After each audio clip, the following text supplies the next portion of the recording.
welcome. And for those of you online, I'd also say welcome. And we are accepting questions. And the email address is hazll-7-12 at thecb.state.tx.us. And I'm sure I'll need to repeat that. It was in the invitation that we sent out, but once again, it's hazll, 11-7-12 at thecb.state.tx. Just a little information for you. If you've never been to our agency, if you go out the doors for the boardroom and turn to your right, there are ladies' and men's restrooms. If you turn to your left and go on to the right, there's a break room where you can get snacks, drinks, and you're welcome to bring those in. We hope to end the meeting at 4:30 or thereabouts, depending on time. So just to give you kind of a time frame, this is a loose format. Feel free to grab a mic, interject. You can walk around. We want this to be y'all's meeting, everybody's meeting, so please don't be shy. Jane Caldwell will be joining us in an hour or so. She's tying up some loose ends and will be available. And please interrupt us. We're just going to go over, we have 4 agenda items. And does everybody get a copy of the agenda? And there were handouts over here. If you didn't bring your own handouts, there are additional handouts, copies over there.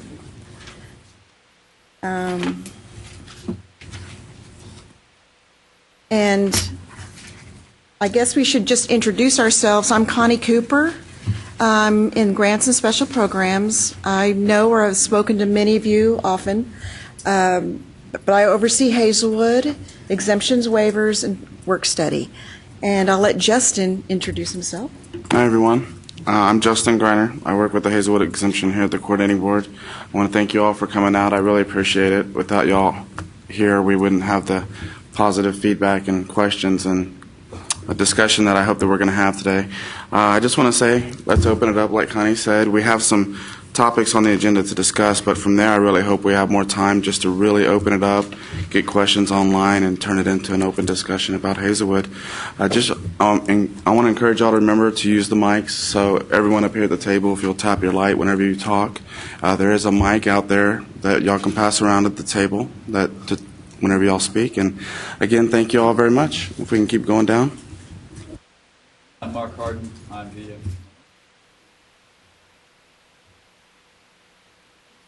okay, I guess I'm live. Now I'm live. Okay, here we go. I can't hear. I'm Mark Harden. I'm the VA Manager Certifying Official at Austin Community College, right here. Good afternoon. My name is Mary Jones. I'm with the Alamo Colleges down in San Antonio, Texas. Good afternoon. I'm Betty Cunningham, and I'm with Northwest Vista College, part of the Alamo Colleges in San Antonio. I'm Javier Barron with Alamo Colleges, also specifically St. Philip's College, and I'm the VA coordinator and the certifying official. Hello, my name is Vincent Bosquez, and I am the VA coordinator for Palo Alto College, which is part of the Alamo Community College District.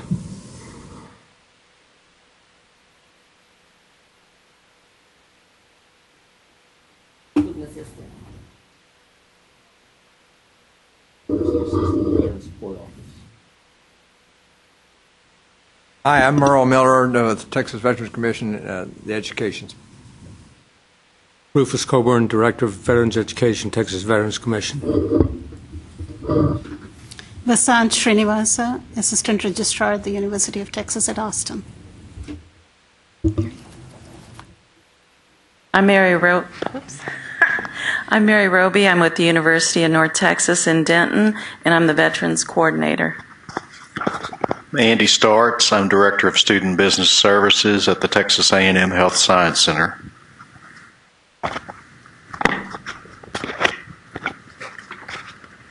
Diana Martinez with UTSA. David Longoria with the University of Texas at San Antonio. Grace Perales, I'm a systems analyst at UTSA Financial Aid. Gabriel Mendiola, I'm with the University of Texas at San Antonio. Bridget Ingram with Veteran Services at Texas A&M University. Nick Kilmer with Texas A&M University. Great, thank you. Before we get started, for those of you who are new to the work group, who weren't here for the other meeting, was anyone not here for the first meeting in April? Okay, a few. Maybe just a little bit of background. We had our first meeting of the Hazlewood work group on April 17th of this year.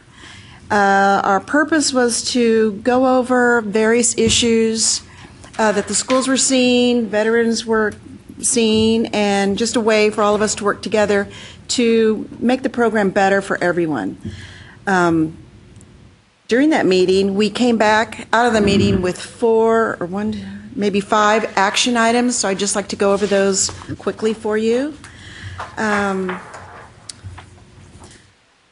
of the action items was to make a revision to our rules regarding the frequency of recertification of the Hazlewood application.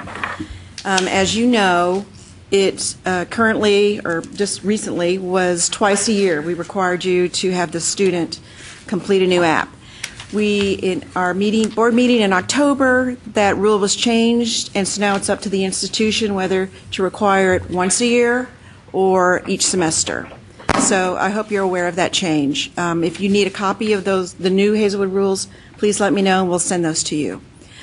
Another action item was find out if 1098Ts are required for recipients of Hazlewood.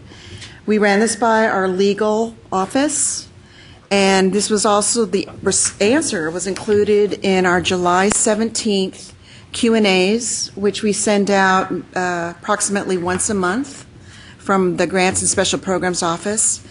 And actually, Lynn Kenyon, who we didn't introduce, is our Vanna White for the day, and she's over there and will be handling questions. But anyway, regarding the 1098s, and I'm just going to read this, it's a little complicated. If the school has mandatory fees that are a condition of enrollment, and the exemption does not cover all of those mandatory fees, the institution must file a 1098 for the mandatory fees that are not covered by the exemption, since the student may be entitled to receive an education tax credit for the expense. Okay? We caution you, though, if you're unclear as to what's happening on your campus, we advise you to run it by your legal office, your school's tax professionals, and we have provided a link to that, which we can make available to you. It's an IRS link, and the publication is 1098. So that was another action item that we found hopefully resolved. Another request was to add capacity to the database to check multiple students' records, and I believe that programming was just implemented this week. So can you address what the actual issue with that was? Yeah, absolutely. Absolutely. What's going on is schools would like to compare their records against the actual database, and instead of doing that on an individual student-by-student basis, now when you go in, it should be effective today. Go back in go online, log into the school database. There should be, if it's not showing up, it'll be there very soon by the end of the day. But you have the option to run a list by semester and year. Select the semester and year you want and run it. There'll be an option to get the results in an Excel format. So if you can check a box, and then the output will come in an Excel format that you can use and work with instead of printing the page. And that's what else. We're going to have a section in the agenda covering what the changes that were made to the database later on today. But anyway, I just wanted to address that one issue. You can now check it by semester instead of student by student. We also, another action item was to submit our legislative proposals for the 83rd legislative session, which begins next January. And we came up with proposals for Hazlewood, and you've got a copy in your handout. And those were adopted by our board a week or so ago at the last board meeting. We were also asked to identify a quick response team and asked for volunteers. And I think we got a few people to volunteer. The quick response team would be people that we can go to run bills as they're filed having to do with veterans benefits as they come to our office, and we have to analyze them and provide a cost. We would like to share those bills with this quick response team and get your feedback. The only thing is, it would be a quick response time. You have to be, usually it's 24 hours. But we did get a few volunteers, and if anyone else would like to volunteer, hands. Tell us who's on the team so far. I think, Carlos, it's been a while since I've looked at the list. I think we had 2 volunteers. Yeah, I think you did, and we had Mark. Okay. Okay, great. Mark, Vasant, Carlos, Vince, Muriel. Okay, who's not going to be on the quick response team? But yeah, if you would like to be included. Providing data back on like funding, I'm sorry? like on numbers and dollar amounts, or just feedback on a bill? It depends on the bill. If bills come to our office, we are asked to provide a fiscal estimate as to how much it's going to cost the state, the institutions. They're just estimates. So depending on the nature of the bill, we would have whoever the team is look at it, and if we might need a fiscal estimate at your campus, how much this will cost you. That kind of information would be helpful. Okay. I can send another email after the meeting, and please reply if you'd like to be a part of that team. That we would love that. Let's see. Also, we had a request to provide more Hazlewood and exemption waiver information to business offices. And I don't know that we've actually addressed that specifically, but we are looking for ideas as to how we can do that. Other than, say, the TACRO listserv, business offices listserv, we assume that would help. Are there any other ways you can think of, or any other groups that we could be a part of where we could share Hazlewood information? I think the issue was more business offices needed to be included as decisions were made, not just financial aid.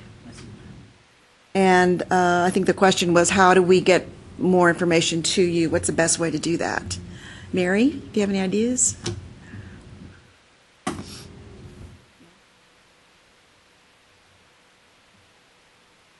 Say Mary? Yeah. Oh, I thought you were looking back there. I'm like, I looked at Diana. Well, is that on? Oh, okay. I know that Jane, we always invite people to come. We have Texas Bucks, which is bursars, universities, colleges. Yes. Yes. And we always invite someone from the coordinating board, and that's mainly the business offices across the different institutions in Texas. I just started when the V33, the Chapter 33 exploded on our campus. I started attending the different TAC, VPO, WAVES, all the different veterans, and kind of started crossing over to the veterans side where we're not certifying officials. We handle Hazlewood in our business office. We're not financial aid. And so we started looking at different ways that we could learn the other side of the story, per se, so that we could all work together. And so as a veterans coordinator now, I attend not only things for the business office, but I attend the veteran side of it too, just to make sure that we're all on the same page. So, I mean, organizations that business offices belong to, I think, is the best way to get to everybody. Well, I think we already participate in Tech VPO and possibly T-Bucks.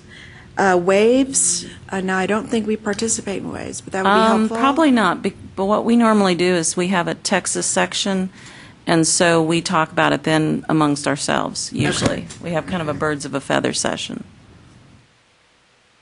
Any other ideas? Okay. All right, Incidentally, that conference will be in Houston. Okay. Which one is this? October 14th through the 16th, 2013. Now, generally every year we have a very lively session on military issues, and we would welcome everybody to attend. It's a very good conference. It's going to be in Houston this coming year. Bucks. Texas Bucks. Bucks? Okay. We'll add that to our list, Justin. Okay. Okay.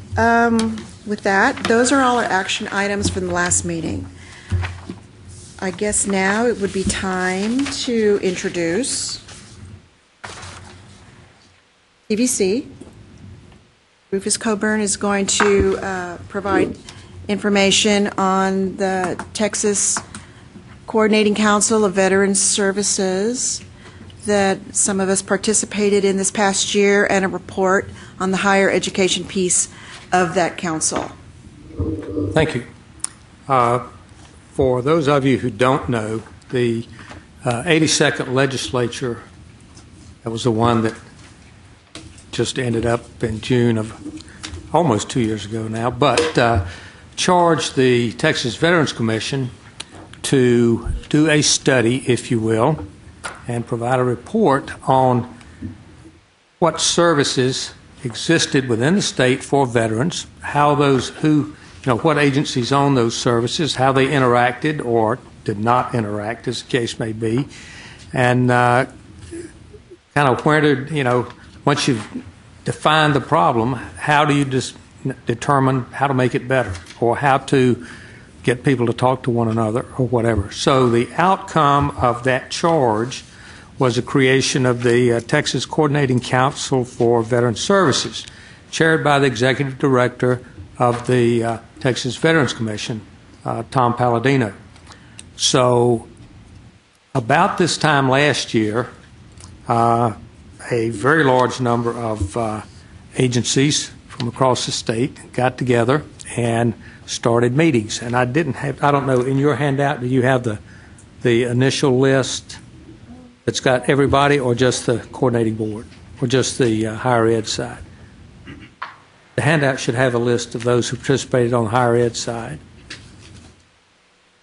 Okay. Okay.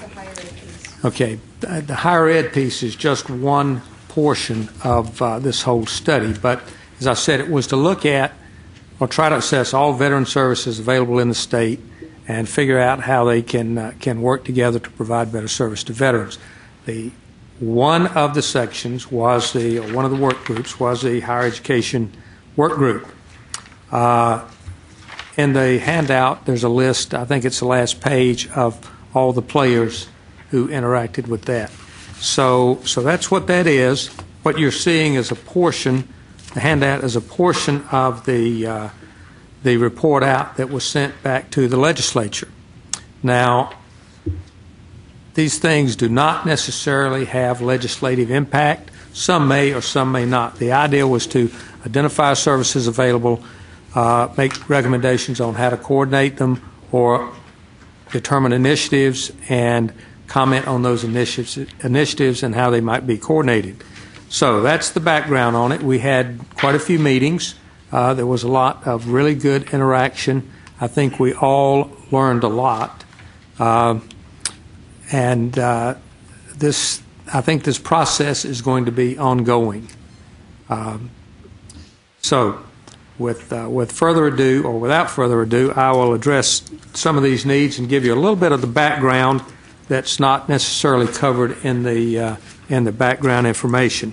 The first need addressed what we call veteran resource centers. You may call it Veteran Center. You may call it whatever name you like. The idea is to have a physical space. That can be a bulletin board. It can be a flat screen TV hanging on the wall that's hooked up to a local service. It can be a complete building, purpose-built for veterans issues and people to help veterans. It can be anywhere along that spectrum. The idea was to highlight the fact that veterans have unique and special needs, and in order for those unique and special needs to be addressed, it is very advantageous for an institution to have a place, a physical place, where veterans can get information. Now, we went into extraordinary discussion on what that should be or how it should be manned and so forth. That really is the purview of each individual institution. A lot of that's going to be determined by finances available. A lot of it's going to be determined by space. A lot's going to be determined by what the veteran population is in your particular institution. So the idea was to identify that as a need, and as the conclusions enumerate, really to leave to the individual institutions the way to define for their particular requirement what would satisfy the needs of their veterans on their campus. Rufus, if I might stop you for a second, could we just see a show of hands for the number of the institutions that already have what they would call some sort of center for veterans on campus? Is it okay? All right. So could you just describe a little bit of how it looks on your campus? Betty? Sure. Currently, we do have a dedicated space for all of our foot traffic related to veterans and anybody using Hazlewood Act. But we recently entered into a partnership with the city of San Antonio for a building real close to our campus where they're going to pitch in $2 million to renovate it, and it's going to be a Veterans Outreach and Transition Center. That's going to serve all of Bexar County and not just our institution. And we just hired a director for that. And we looked at some of the legislation that's been proposed before where they were looking to do that, and we kind of modeled and mirrored our efforts on that. Anybody else?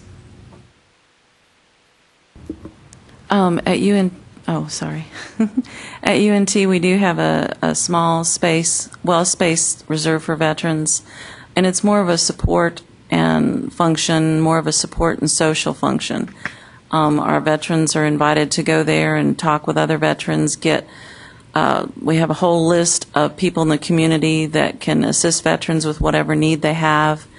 The Veterans Center employees are veterans themselves who are students. It's kind of a cross between the two, and we ask for volunteers from the veterans to help man the center.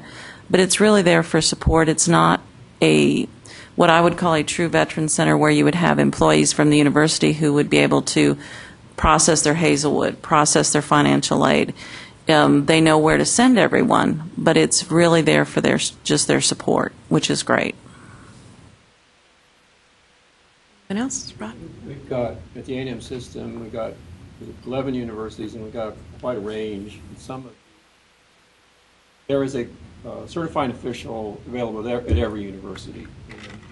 Some they don't have enough students, so it's basically just an office for that, and maybe some other financial, all the way up to a lot of A&M speakers.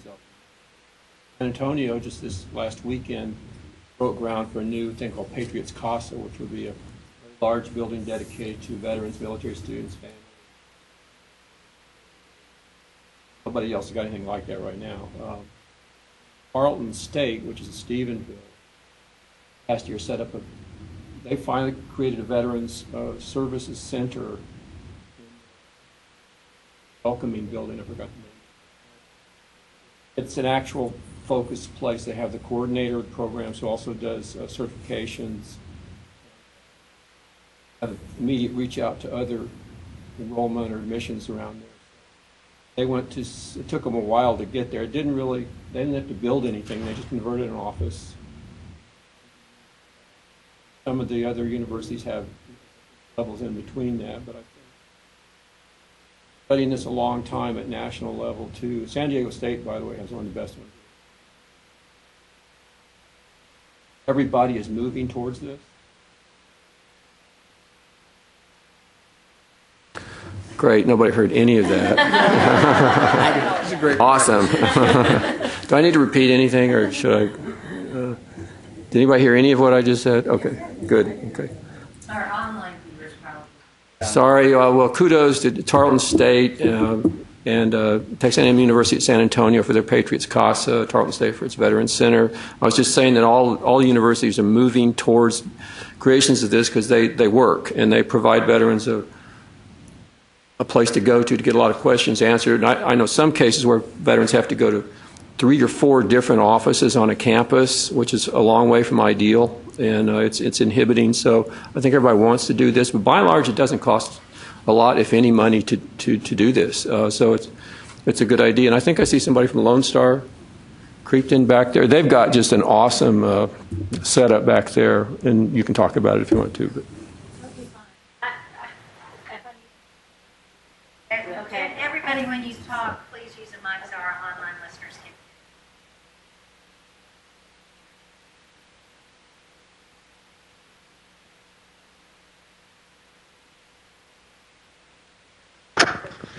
Telling the Air Force I did stuff like that. Okay.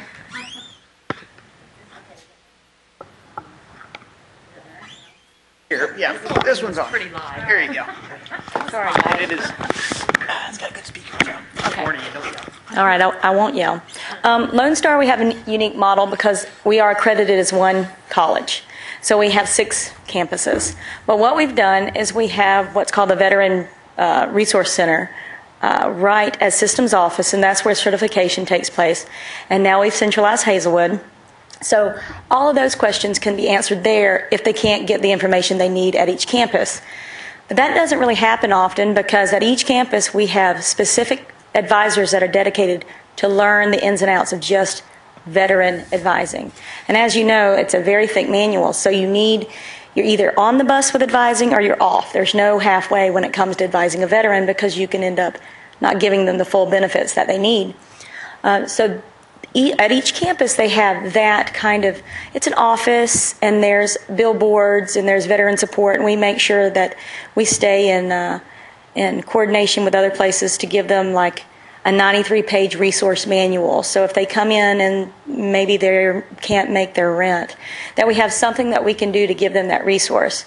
So we have each campus has an advisor, and then, if you will, those are the tentacles of the octopus. And then in the center we have like 5 certifying officials in Hazlewood. So it's a little bit different in that maybe we don't have a beautiful building, but we can get what they need because they funnel the information to us. And that's similar at A&M. We just opened a Veteran Resource and Support Center. Even though we've had a Veteran Services office on our campus for over 80 years, the certification is done out of scholarships and financial aid. We handle Hazlewood and the federal benefits. The Veteran Resource and Support Center is going to handle all of the support programs, which we've been doing out of financial aid over the past 4 or 5 years as well. This is just a centralized location. Being a big campus, they can still go to that office and find what they need. They may have to go to other offices, but it really is us, pushing out to other people where the veterans need to go. Our student organization has an office as well, and they are in our Memorial Student Center. So our student center on campus, they have an office that they can gather just for the veterans. They don't have to be part of the association, but any veterans that want to gather there can. The support center is right across the street where they can go and get help they need, and they have straight direct lines to us doing certifications.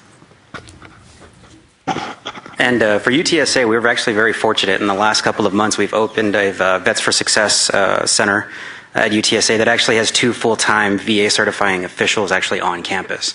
So they're actually Veterans Affairs staff with backgrounds in counseling.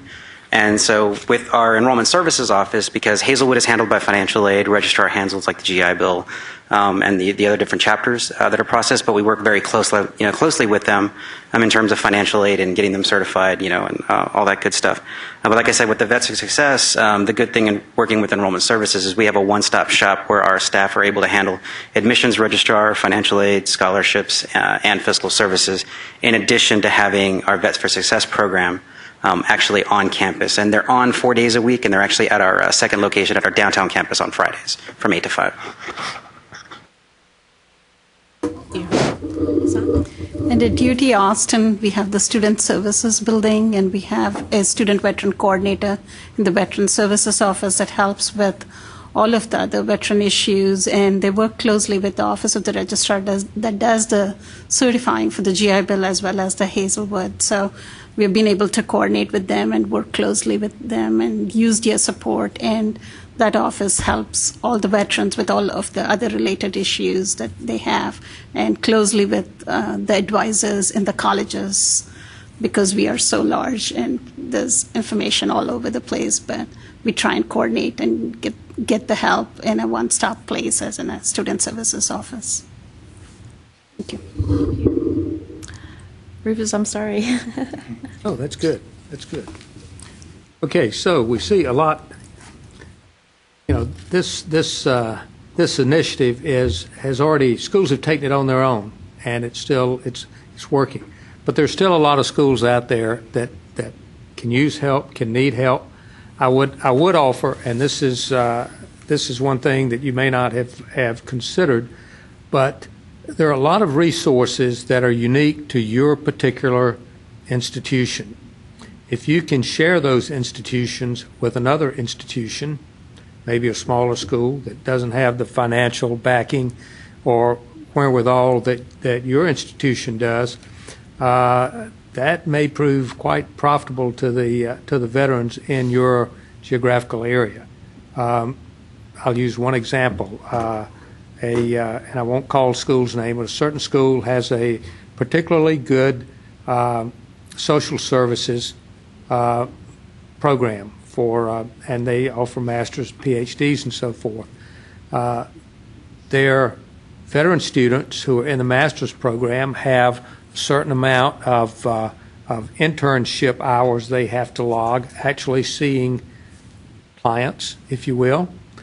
And of course, it's all supervised and run back through their licensed, certified professional staff. But that's a real good instance where a large school that has a particular capacity that could help veterans, and in this case, they've instituted a program of, I'll use the trite term, peer-to-peer counseling, but it's peer-to-peer, but the counselor peer happens to be a graduate student in social services and counseling. So that helps the veteran. That overcomes some of the challenges veterans face in seeking counseling with non-veterans.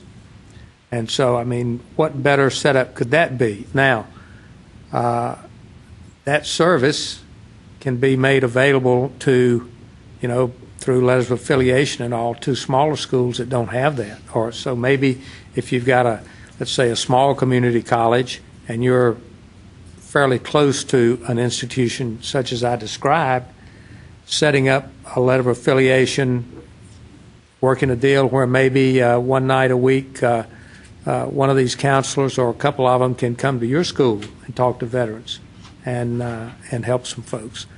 Just there's no limit to what you can do with these ideas, and they don't take. You don't have to have a big fat checkbook to make it all work. So I'm just tossing this out as something to be innovative. The vets are innovative. So take a lesson from them and branch out. Maybe you may have a large veteran population. Maybe you can help out a school that has a smaller veteran population without getting into formalized agreements, the hierarchy, butting heads over from a competitive arena, but work out something at a fairly low level. And you can do a lot with an affiliation agreement. And normally that doesn't have to go to the Board of Regents to be approved. But just food for thought. Can you talk about the next Yes. issue, veteran friendly? I think I shot the clock on the first one, didn't I? Okay.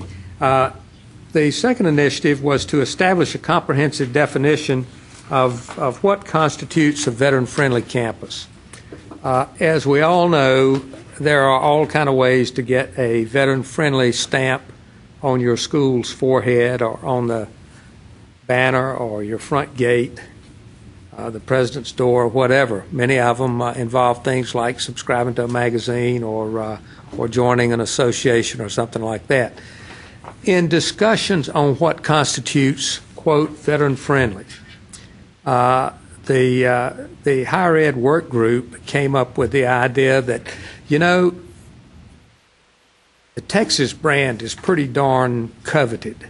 If we have a state certification that constitutes veteran-friendly, that is going to lend legitimacy to this set of parameters that defines a veteran-friendly campus. So the concept is for the state of Texas to develop a state standard for veteran-friendly.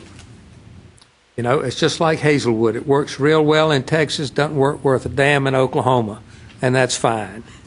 You know, so this can work really fine in Texas, and what that will do is that will set our schools apart because we'll have uniformity.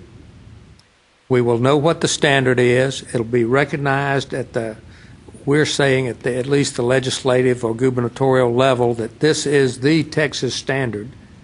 So it'll mean something. It doesn't necessarily mean you subscribe to a magazine or you joined an association. It means this is what the state recognizes as being veteran friendly. Now, I could go over a huge laundry list of what all those items are. I'm certain you're all familiar with them, so I will spare you that.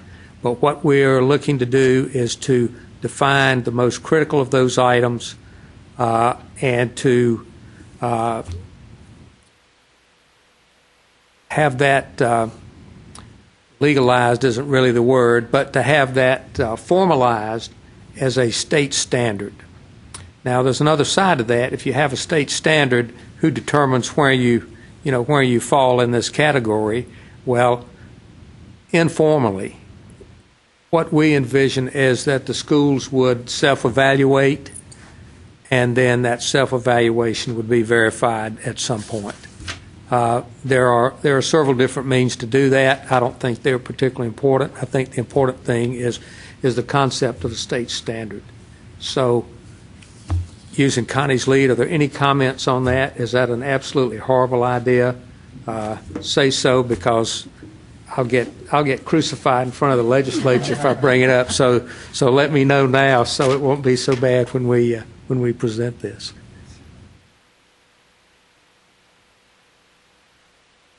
I like it. As everybody in here, I think, also knows, there's the Service Members Opportunity Colleges SOC Consortium, of which I know all the SMU, A&M system institutions are members, and a lot of you are too. That sets a national standard, says you'll do this if you're a member of the SOC Consortium. And right now, to me, that's basically the one. Adding one for the state, I think probably the biggest home of veterans, certainly applying for benefits in the country, would, like you say, it's good for Texas, but everybody else will see that. So I think it's a tremendous idea. I really like it. I think it's a fabulous idea because, as you were talking about, that we didn't buy it, we didn't, rent space in a magazine. It's something that we all can strive for. We love competition. We love to brag. So that would be something everybody would want to do. They need to do it, but they would want to accomplish it just for the fact that they've accomplished a goal.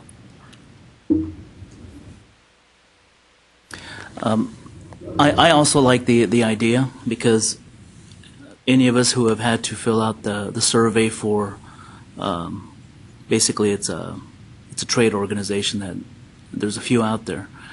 They're similar. And you answer it based on the honor system. There's no validation, there's no verification.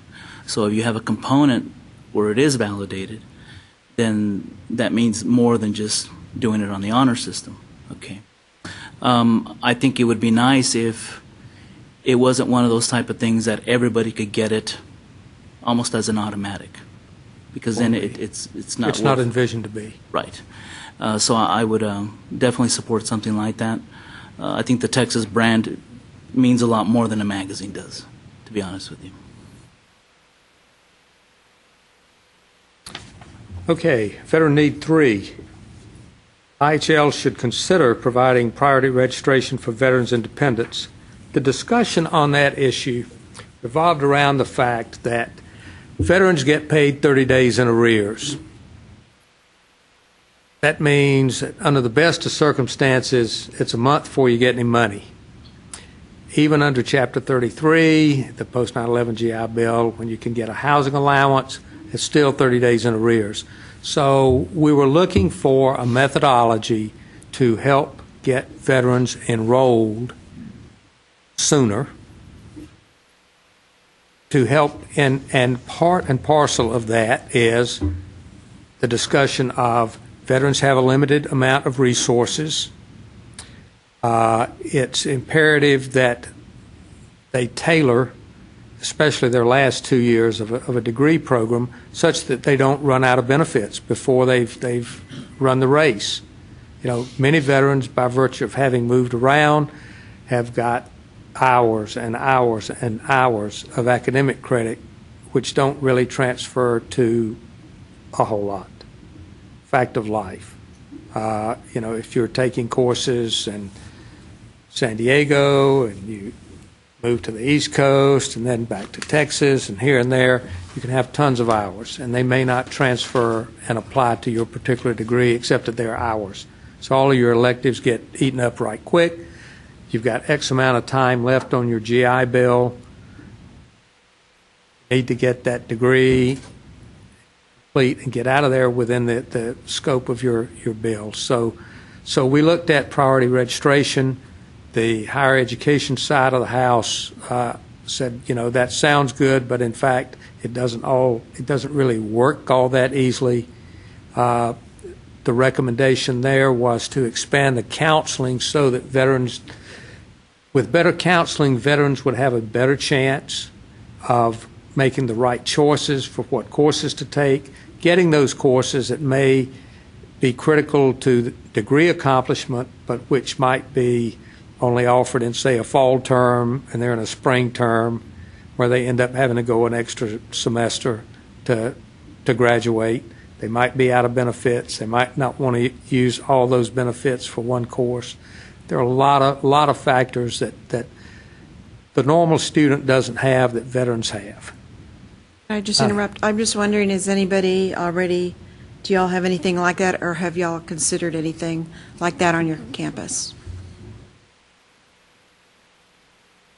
Sort of. What we're going to do for the first time this semester at all the Alamo colleges is to give a not a deadline, but a priority processing date. That it will encourage the veteran or the dependent to register early. For example, we will go on break in December. Help me, Vince. Okay, our colleges will break December 19th.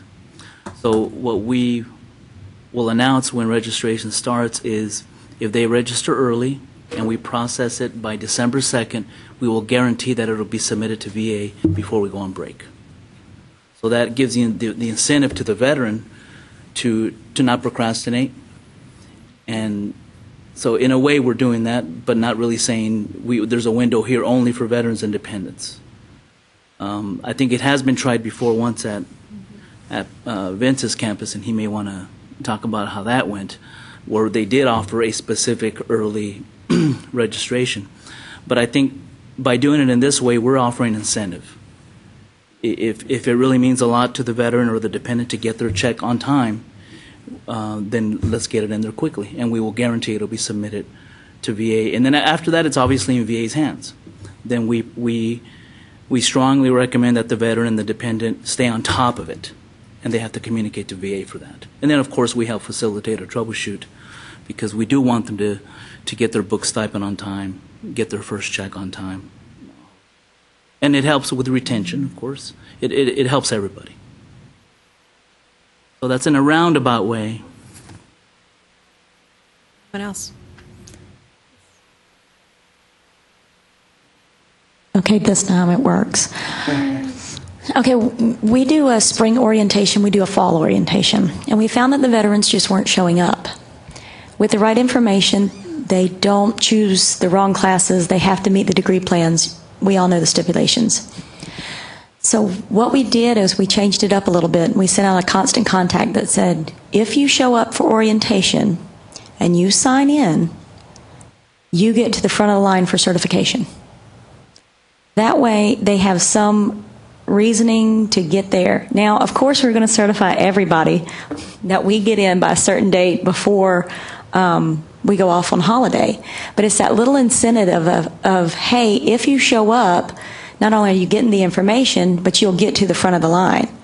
So at this orientation, and we do one at each campus, and system office goes out and educates them, the students are now taking some of the responsibility into their own hands, knowing that if they transfer in things, they can't take it again. It educates the advisors that come. And on a further note, we educate them, the advisors, quarterly. We have quarterly training meetings so that we can educate them on the certification manual. And also we have, about every 2 weeks, we have a conference call on anything that comes up, anything that Justin shoots down the chain for Hazlewood, you know. That way we're staying in connection. Although we're larger, we have our hands talking to them at all times.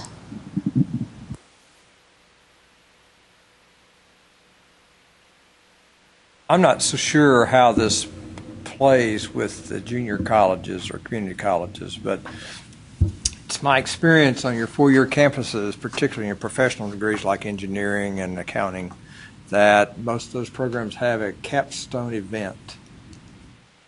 Not every class is offered that lead into or prerequisites for that capstone. And if they can't register for that class, then they're put off an entire another year. That was part of the conversation about priority registration, was to not sit, because there are several renditions of priority registration for special groups on campuses, from football to band to honors students. So they would all be put together in that mishmash. But it would enable the veteran to get that class that was prerequisite for a capstone their senior year, perhaps, or during your junior year. This is part of the conversation as well. And I don't know, maybe you all have something on your campuses or you're aware of something already, but that was part of the conversation.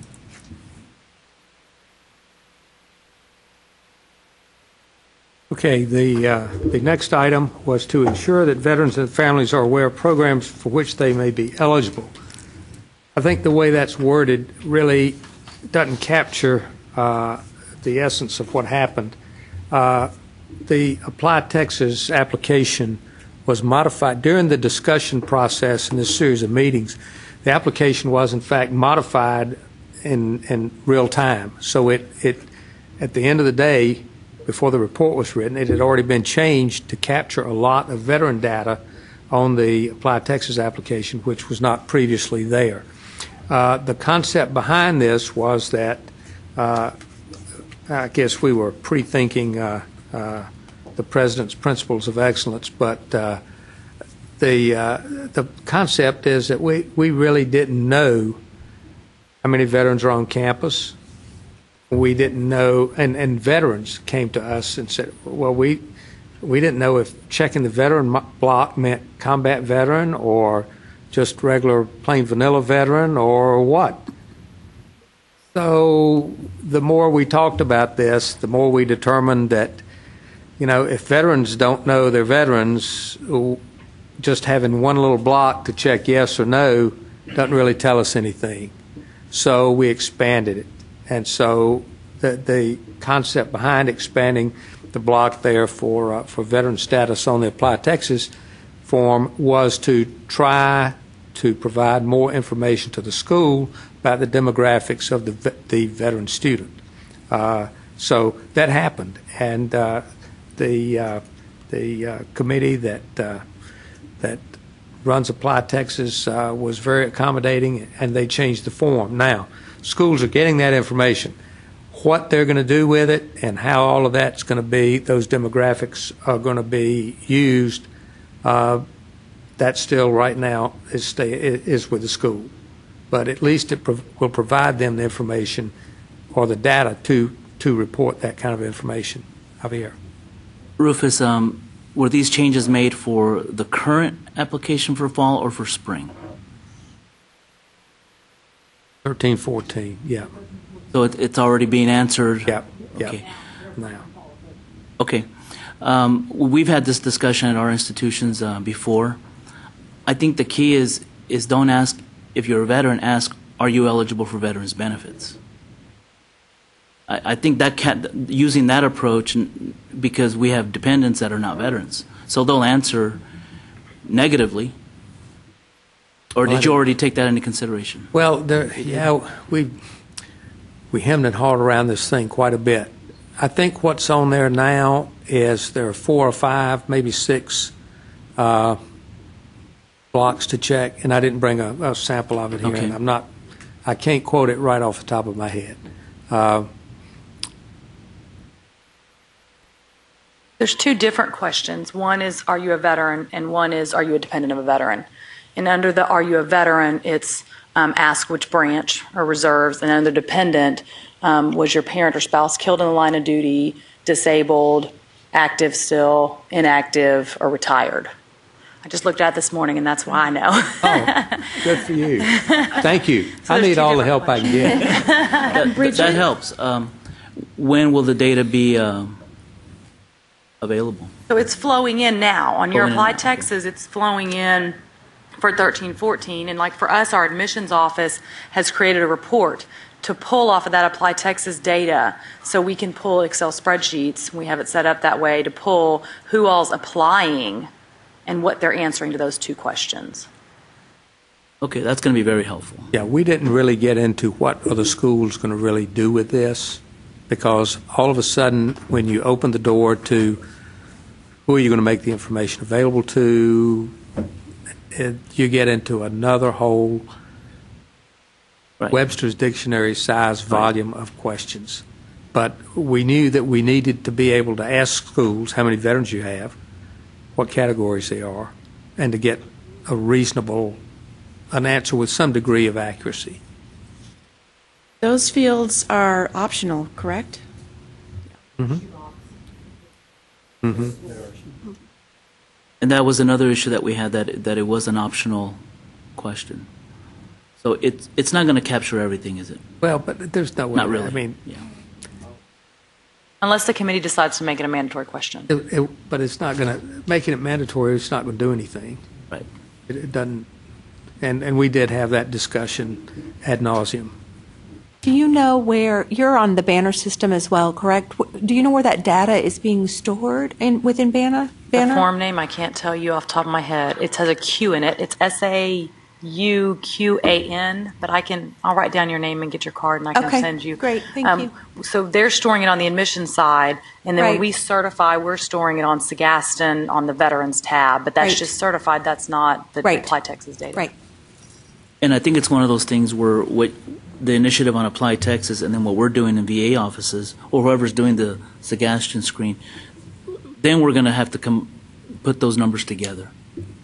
And we'll be able to give, when somebody asks us a question like that, then we'll be able to answer it a bit more intelligently, whereas before, we could only answer who came through our office, which is obviously different. So I think it's a good initiative, absolutely, that I'm sure will be worked on as we go through.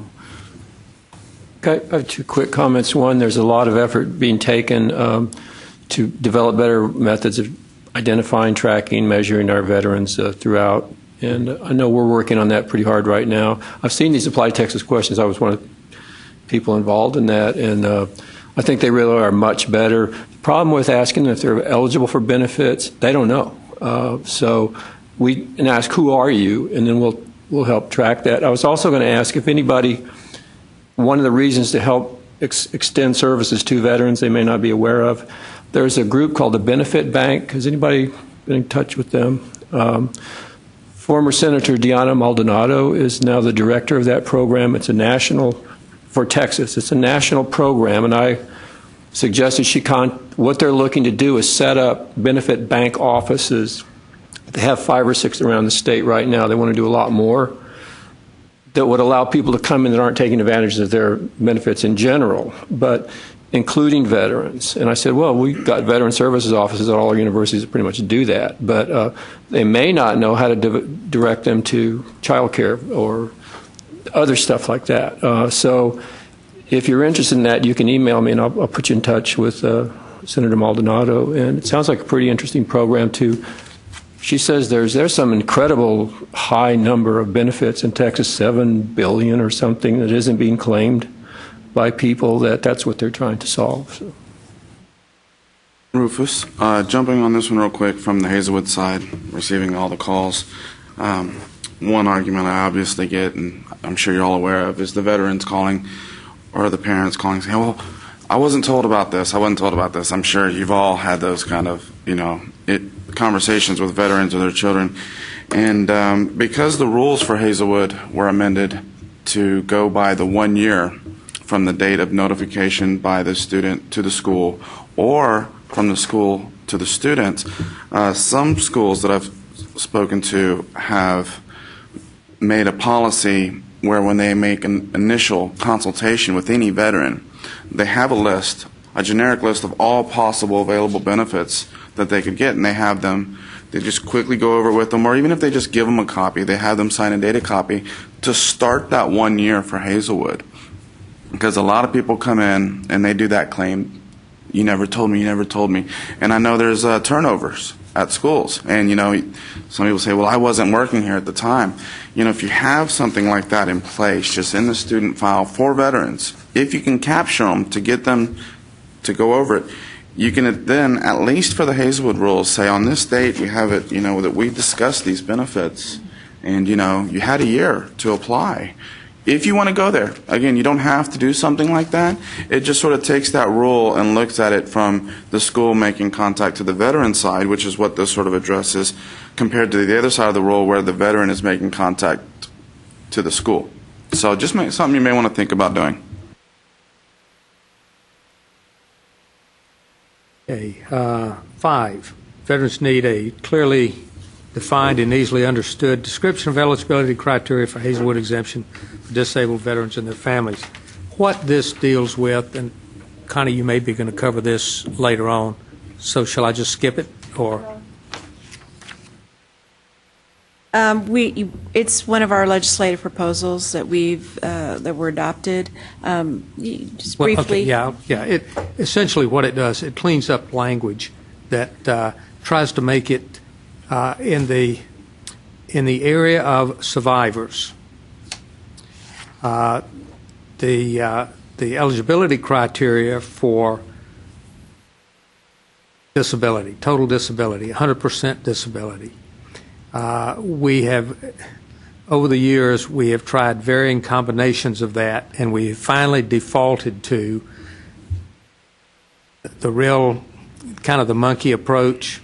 If you arrange all the letters in the same order, it's going to be the same word. You don't have to know what the word is. It's gotten down to being that simple because we've gotten we took the verbiage right out of the VA's manual. So now it matches. So when the veteran goes to claims and they're told they're individually 100% disabled and individually unemployable, they understand that when they look at the Hazlewood statute and it says 100% disabled and individually unemployable, that they're eligible. If it says anything else, they're not. So that pretty much, it's an administrative cleanup in an effort to make the statute and the rules more clear. So, comments? Good, let's go to 6. And we'll talk about this a little more when Connie talks about some of the other cleanup issues. Accurate and timely statistical data regarding veterans and their family members using federal state programs and associated economic impact of those programs is not available. We have one heck of a time, and I'm sure you do also in your schools, trying to get information on numbers of veterans, benefits that are being paid.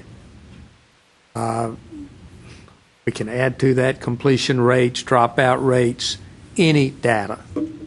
The problem we have, and I will admit, coordinating board is much better than the federal side of the house about getting numbers. We do have numbers on Hazlewood. We do have numbers on. We'd like that, and I'm sure at some point when the automation gets a little more advanced, we can cut it by schools. We can sort that so it's really meaningful. A lot of that we don't have. It's coming along. But on the federal side, we get figures in arrears about 18 months behind when they actually occur, if we're lucky. There's no breakout by schools. They can break out the expenditure by county and by congressional district, but they can't break it out by schools. They pay by schools. I have a problem putting two and two together on that, but then, I have a lot of other math problems too. So the point of the whole thing is right now the most current information we have from the federal side of the house is 2010, 2011 information. That's good, but, what about 2011, 2012? They've got it. It's just we can't get at it. So what we've identified is that we need, across the state, we need a better way to get access to that information. And that information opens a lot of doors to how effective we are. Some of this, the President's Principles of Excellence implementation, if and when it comes about, may address some of these issues. But that's still just, right now it's still pie in the sky. So this was to address the fact that we don't have current, accurate, valid information on GI Bill use from a national level. Okay, the hard question, does anybody know how to get that?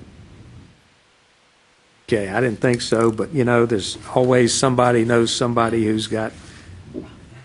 Well, Senator Harkin was able to get it from the VA last year to examine the post 9/11 expenditures by institution. They were looking at the for-profit, so from that we had some data for Texas for that 18-month period. But it took a U.S. Senators committee, and they said it was hard for them to get it. So perhaps you could get elected. That doesn't say senator. Okay. All right. Number 7.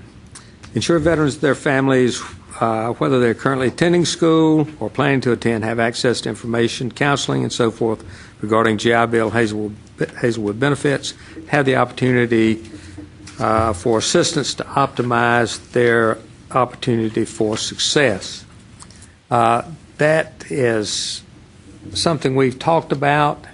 This particular initiative surfaced 2 legislative sessions ago when we, the Texas Veteran Commission, in concert with VAMI, tried to get a bill passed to establish vet resource centers along the line of a program set up in Minnesota, which at that time had been set up and was working very well for a year. It almost made it through the legislative session, but fell prey to last-minute trade-offs and so forth. Last session, it did not do very well just because of the focus on solving the state's budget problems. We've modified it. We relooked at the Minnesota model and determined that the reason it was not too successful, and probably the reason our bill wasn't successful, was that we were asking the schools, legislating that the schools provide these vet resource centers. And we were going to help man that center with a person from Texas Veterans Commission. Schools really weren't too excited about having a foreigner set foot on their campus, and they wanted to have their folks doing it. And I think the fact that, right here, most every school has a resource center of some sort, and y'all are doing it basically out of your own resources.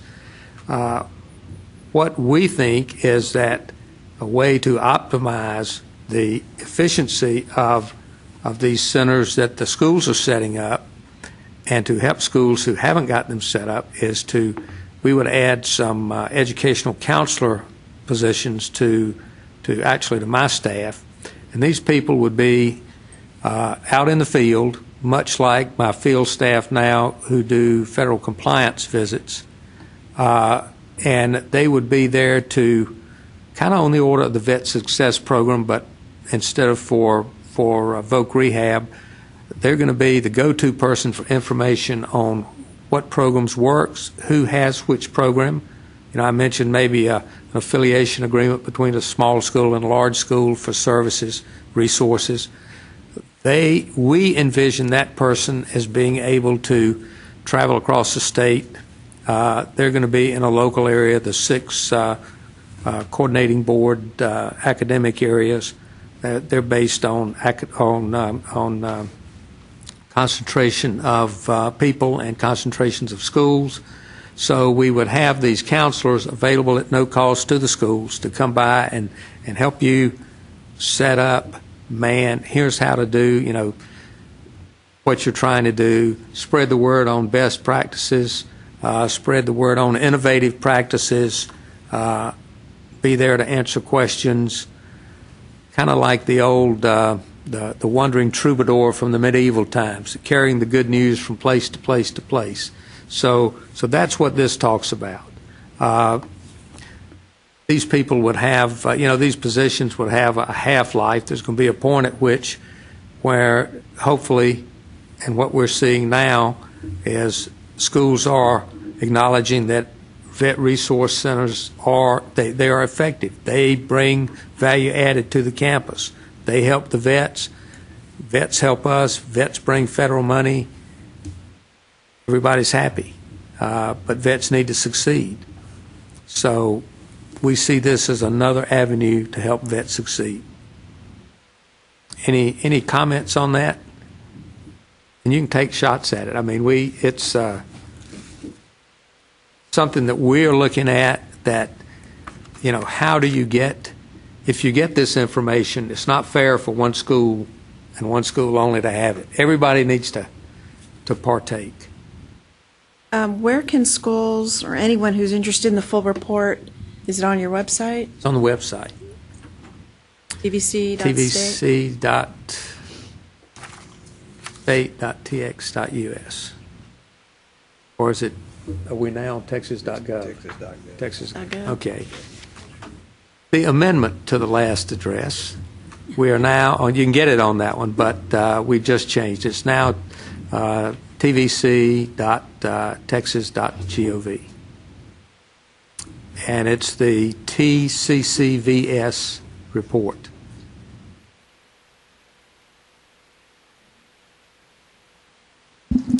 So is there another report besides this 80-page one that we were emailed yesterday?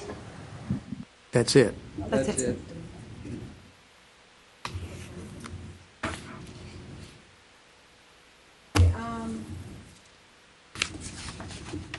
Before, I think the agenda, we had some discussion topics, but I think we're going to go straight to the database report, so Justin can Connie, answer your questions. Yes. Before we move on, for Rufus, on the list of participants, I would really like to see some two-year colleges on there. Did you have some besides these? Well, let's see. Just a minute. On the very last page. Is that an actual list? Let me look on here and see who's on here. We had.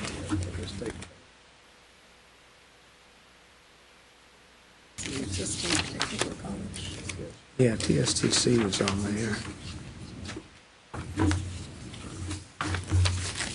Well, what did I do with that page? Right here. I got it. It was on the bottom of my stack. Okay. Yeah, TSTC was there. At the end of I'm looking at page 47. Yep, I got it. I'm sure you would get some volunteers to participate on that from two-year colleges. Well, we will, as I said, when we reconvene that, I think that's something we need to include. Good point. But I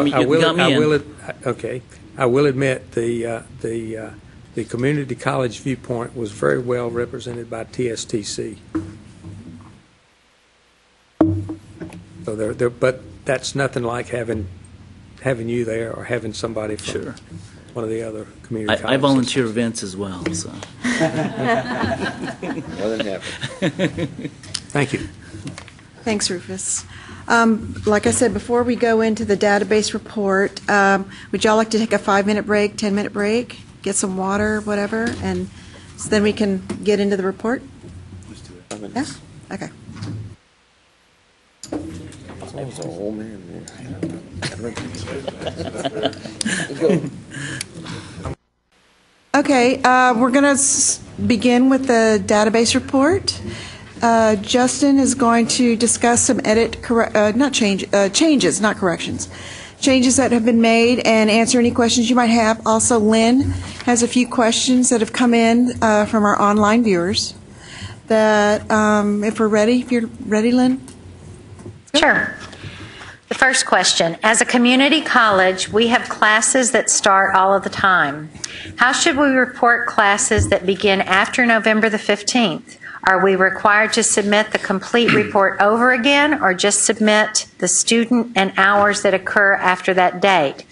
Is there a time frame by which that update correction needs to be completed? No, we leave that in the school's hands. If they choose to, even though they won't know the students until after November 15th, if they still choose to report them under fall, they can do that. I know they won't be meeting the November 15th date, but they'll have another fall semester that will be starting before that they can report students for. We would ask them to get the students in once they have them completed and they feel confident that they're going to be in the classes and maybe, past their drop date. That's up to the school to determine. But they can definitely submit that after November 15th. If they feel more comfortable based on the registration, coding them as spring instead of fall, they can do that. We're going to go by what the schools report, and since y'all are the experts, we're going to let y'all use your best judgment under what semester to report them under. Do they complete the whole report again or just those additions? No, they can do one just with those.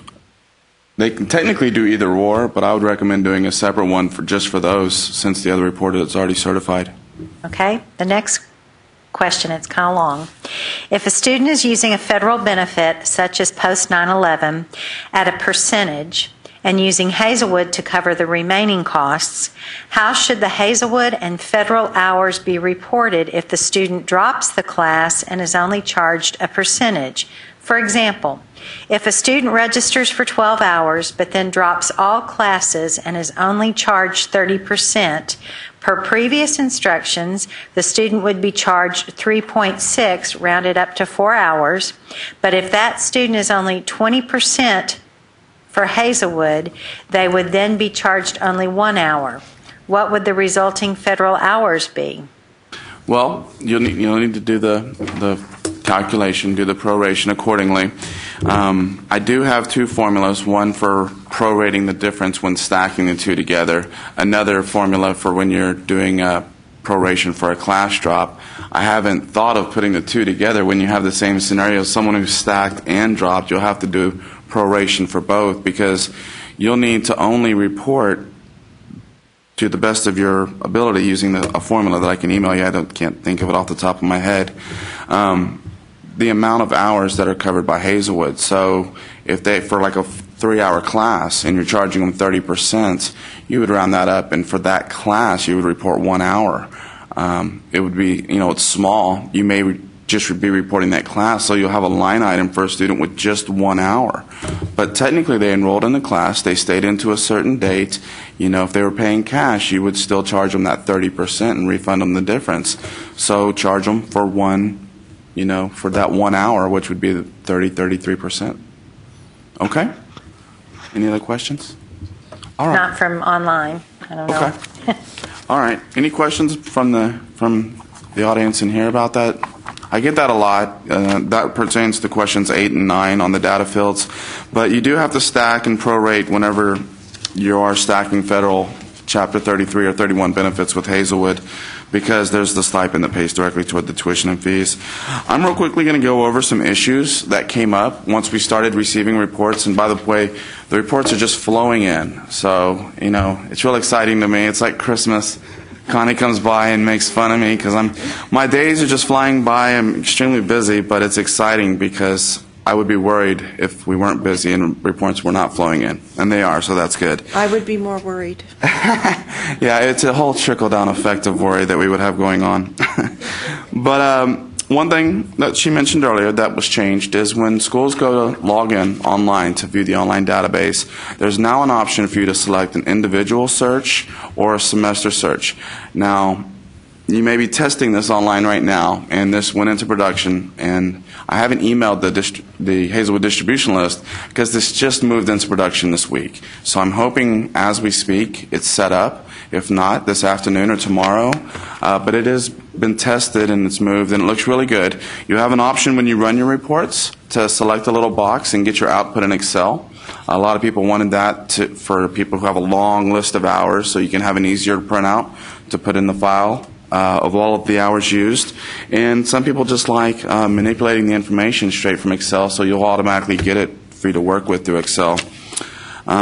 But that's a good way to check that your reports have certified. So once your reports made it through, a lot of schools want to verify. Now you can log in, select the semester that you reported for, and see an output of all of your students that are reported for that semester. The only one thing I want to point out is some schools have contacted me because they're trying this or they're going individually and looking up students. And for students who don't have the release flag cleared, you have to go online and register. You may get some results for not having that release flag cleared. Now, we have identified one little problem in the system where some students have gone online and registered, yet it's still showing that they haven't signed the release. IT's already put a fix in place to address that. So hopefully, if you're getting that, give these things to move into production another day or so, and hopefully that'll be cleared out. There's a few other things we're still working on but haven't gotten resolved. Going through some of the data elements, one of the first things that was correct. Oh, I'm sorry, go ahead. The release flag? Sure. No, one more time. It's on? There you okay, go. Good. Just about the release flag, I was just going to ask, so in which case, if we try and go into the online database and view how many hours a student has used, if they haven't actually registered, online, then in which case we can't view their hours. Do you know, is there a reason why we have to wait for the student to have registered as a school to be able to view what hours they've used? We're actually looking into that.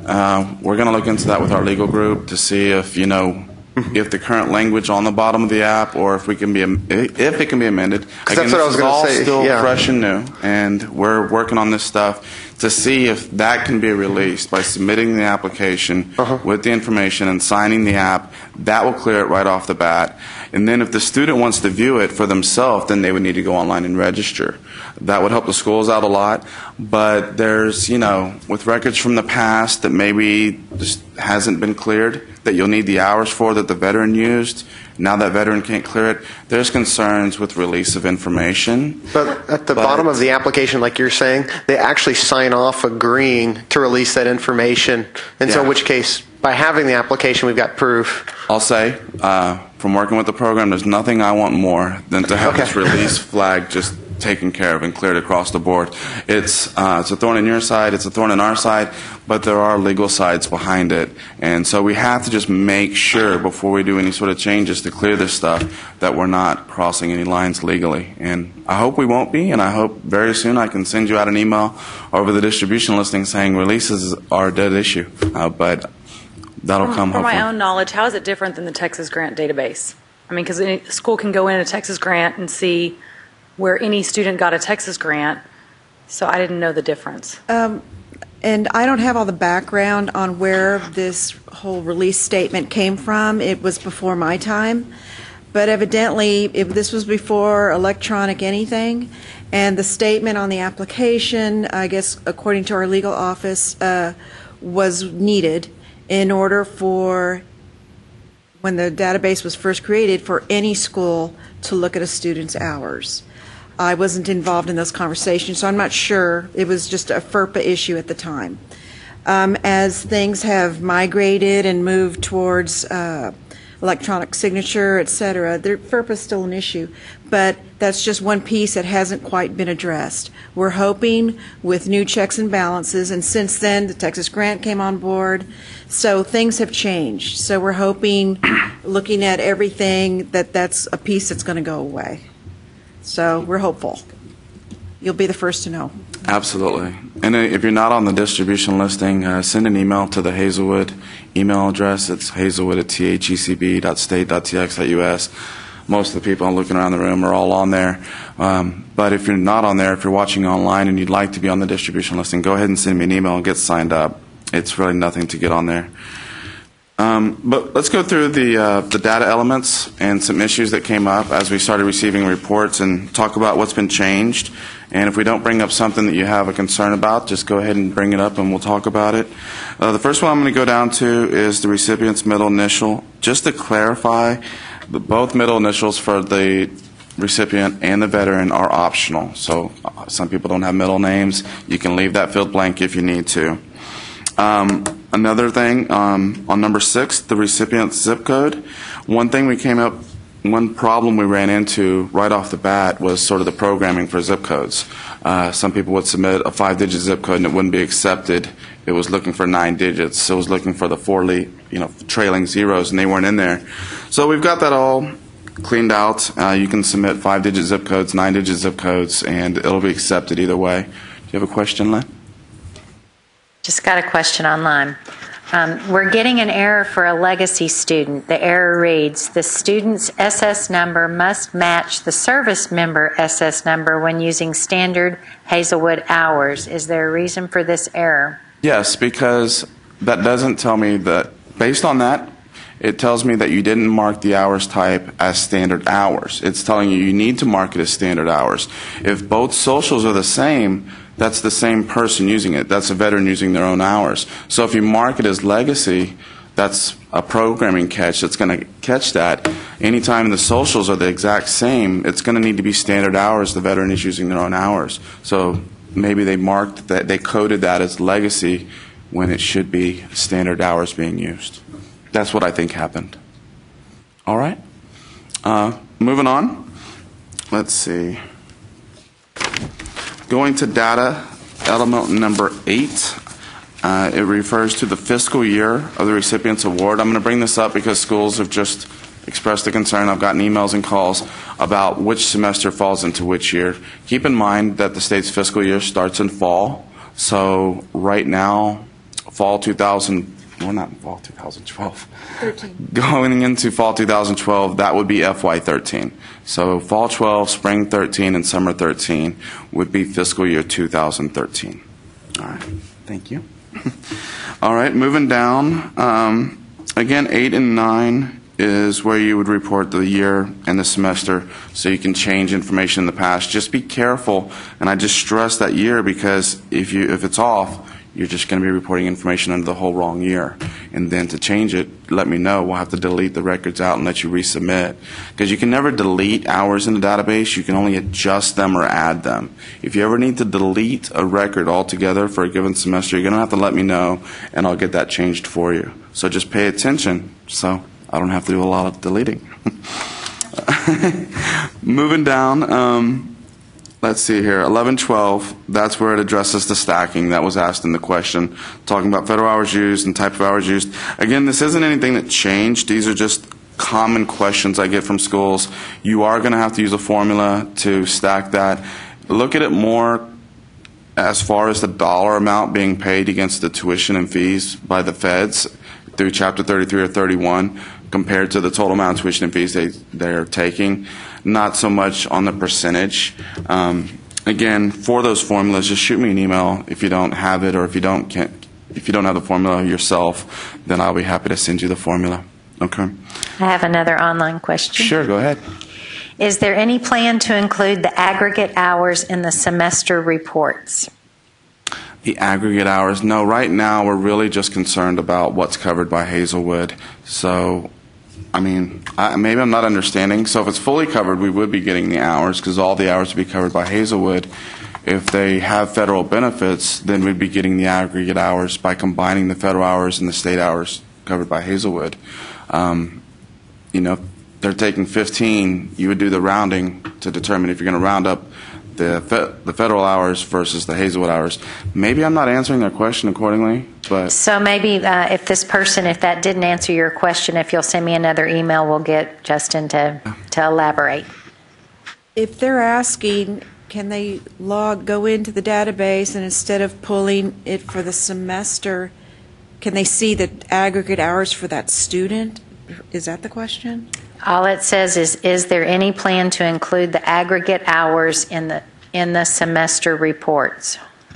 No, the semester report's just going to show you what was used for that given semester. If you want to see the aggregate hours for a student, you'll have to look up the student individually. A semester report is just a reflection of what was used that semester. And there aren't plans at this time to change that. But if that's a need that the schools want, I'm sure it's just some programming change that we could get done. Things like that. It doesn't change anything on the report. It would just be an output for you online. All right, moving down. Yes. Sure, go ahead.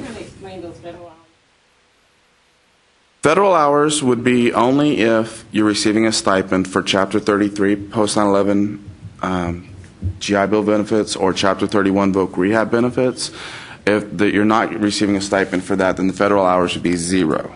The Hazlewood hours would be the hours representative to the amount of tuition and fees paid by Hazlewood. Okay? Have another one. Sure, go ahead. We're hot over here. I like it. For summer 2011, even though it is fiscal year 2011, I think you said we have to put 2012 in the header. Is that still correct? That is correct. There's your submission date in the header, which would be the actual date you're submitting your file. Then right after that, it's asking for the year. Now, this is odd, and I'm glad that was brought up because the year that you're putting in there after your submission date is the current year. So once we flip over to January 1st, 2013, you're going to put 2013 there.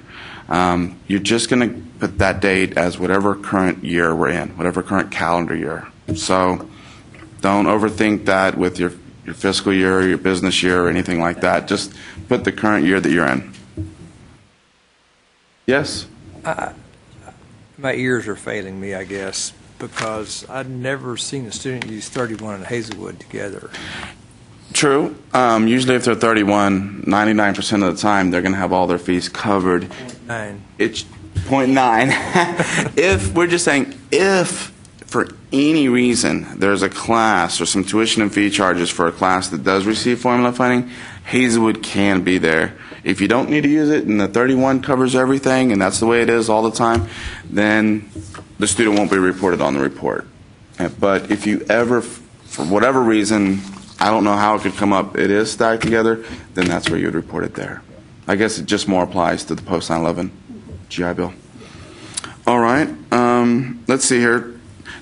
That element 12 refers to the type of hours used. That's one thing that we put into place, which I'm glad is coming up. It came up with the email that was just sent in with the question. If the type of hours used are going to be compared to the relationship and it's going to be compared to the socials that are in there, there's a lot of edit checks that are being compared against the information in there that need to make sense. So if you report that type of hours used is number 2, a legacy, then you can't report the relationship type as a spouse. The spouse can't use legacy. We have edit checks in there that to catch that kind of stuff. So, we've put the rules of the report into the edit checks. Because I just want to explain that because when you look over here on the right, the error listing messages don't address these kind of edit checks. But they're valid and they need to be in there. So don't be surprised that there are edit checks in there comparing the relationship and the type of hours being used in the socials, even though over on the right here it's not listed in the possible error listing messages. Okay? Those are some things, as we found them, we've added in as we've been receiving reports. Some schools identified that and helped us out and said, FYI, we've caught one of our own mistakes for a student who's certified. We're like, oh yeah. Good catch. Thank you very much. We need to put that in there, and we asked them to re-report it so it's correct. But now we have the edit checks in place where that won't be accepted into the database. Did you all have a question? I have a question. Sure. Basically, the legacies whose parent died of non-military causes, say they died in a car accident, Sure. and now their spouse is assigning those hours, are they just going to be reported under legacy and not death of a service member? Isn't that just for the death of the service-related? They would still be reported as legacy because it's still a legacy transfer. It's just unfortunately, you obviously gathered the death certificate and they would sign on behalf of the veteran on the application. One thing I recommend now, though, for legacy, and unless the rules are formally changed, only one child can use legacy at a time. So if you have someone coming in with the veteran's deceased, I would encourage you to take the veteran's social, put them into the database, because now that we have all that cross-reference, make sure that we don't have any other students reported as tied to that veteran from maybe the spouse of the veteran and not the biological mother of the child. You know, you may have that happen where a spouse wants to go sign the benefits and the widow, and then the biological child who wasn't married to the veteran at the time wants to also assign the benefits. So run a check on the veteran's social and see if anything comes up. You know, this new report puts all the control in your hands, you know, as we get more accurate information, or if you want to correct any information from the past, as we get this good information, all these kind of these processes will be better for the school. You'll be able to go in and look up a veteran and get information, where in the past, you didn't have that. We just had it from the CBM. Yeah, and we appreciate that because we did have that instance where the veteran passed away, non-service related, and he had 3 ex-wives they all had children, and it was kind of okay, who's going to get the benefits? And we kind of went with the fact that the person that was applying for the benefits was the last wife. Yeah, and that's really all you can work with. And, you know, hopefully you ask some open-ended questions and they reveal some information so you can tell them, you know, since you've already told me benefits have been transferred, we're going to go ahead and have to not allow it until you give us proof that that's been stopped for that child. Now, you know, with this new report, that'll generate a record that someone is already using those legacy hours. I might add that once all the schools have certified their reports for this first go-round, we're going to run some queries against everything that's been reported on our end and see if we can identify any circumstances, and we're going to find some. Some veterans who have assigned it to multiple children at the same time, same semester, et cetera, and we're going to be doing some cleanup there. And do you have a game plan on how to handle that? Which schools, who's going to end up with no benefits and who's going to have benefits? Next question. Okay. That really, no. I think we've talked about it. We don't have a final solution as to what we're going to do about it. But we'll, you know, that'll be some discussions. Definitely. Yeah, that'll have to be addressed, and we'll address that once we run the reports and see how big if there is a big case of abuse going on. We may be making it into a bigger problem than it really is, or it may be a bigger problem than we think it is. At least now we'll be able to have the means to check it, but we only will if the reports are coming in. I mean, a lot of schools lost faith, honestly, in the database. The hours weren't accurate, and they just lost faith in it, so they were doing communications between schools because they wanted accurate information.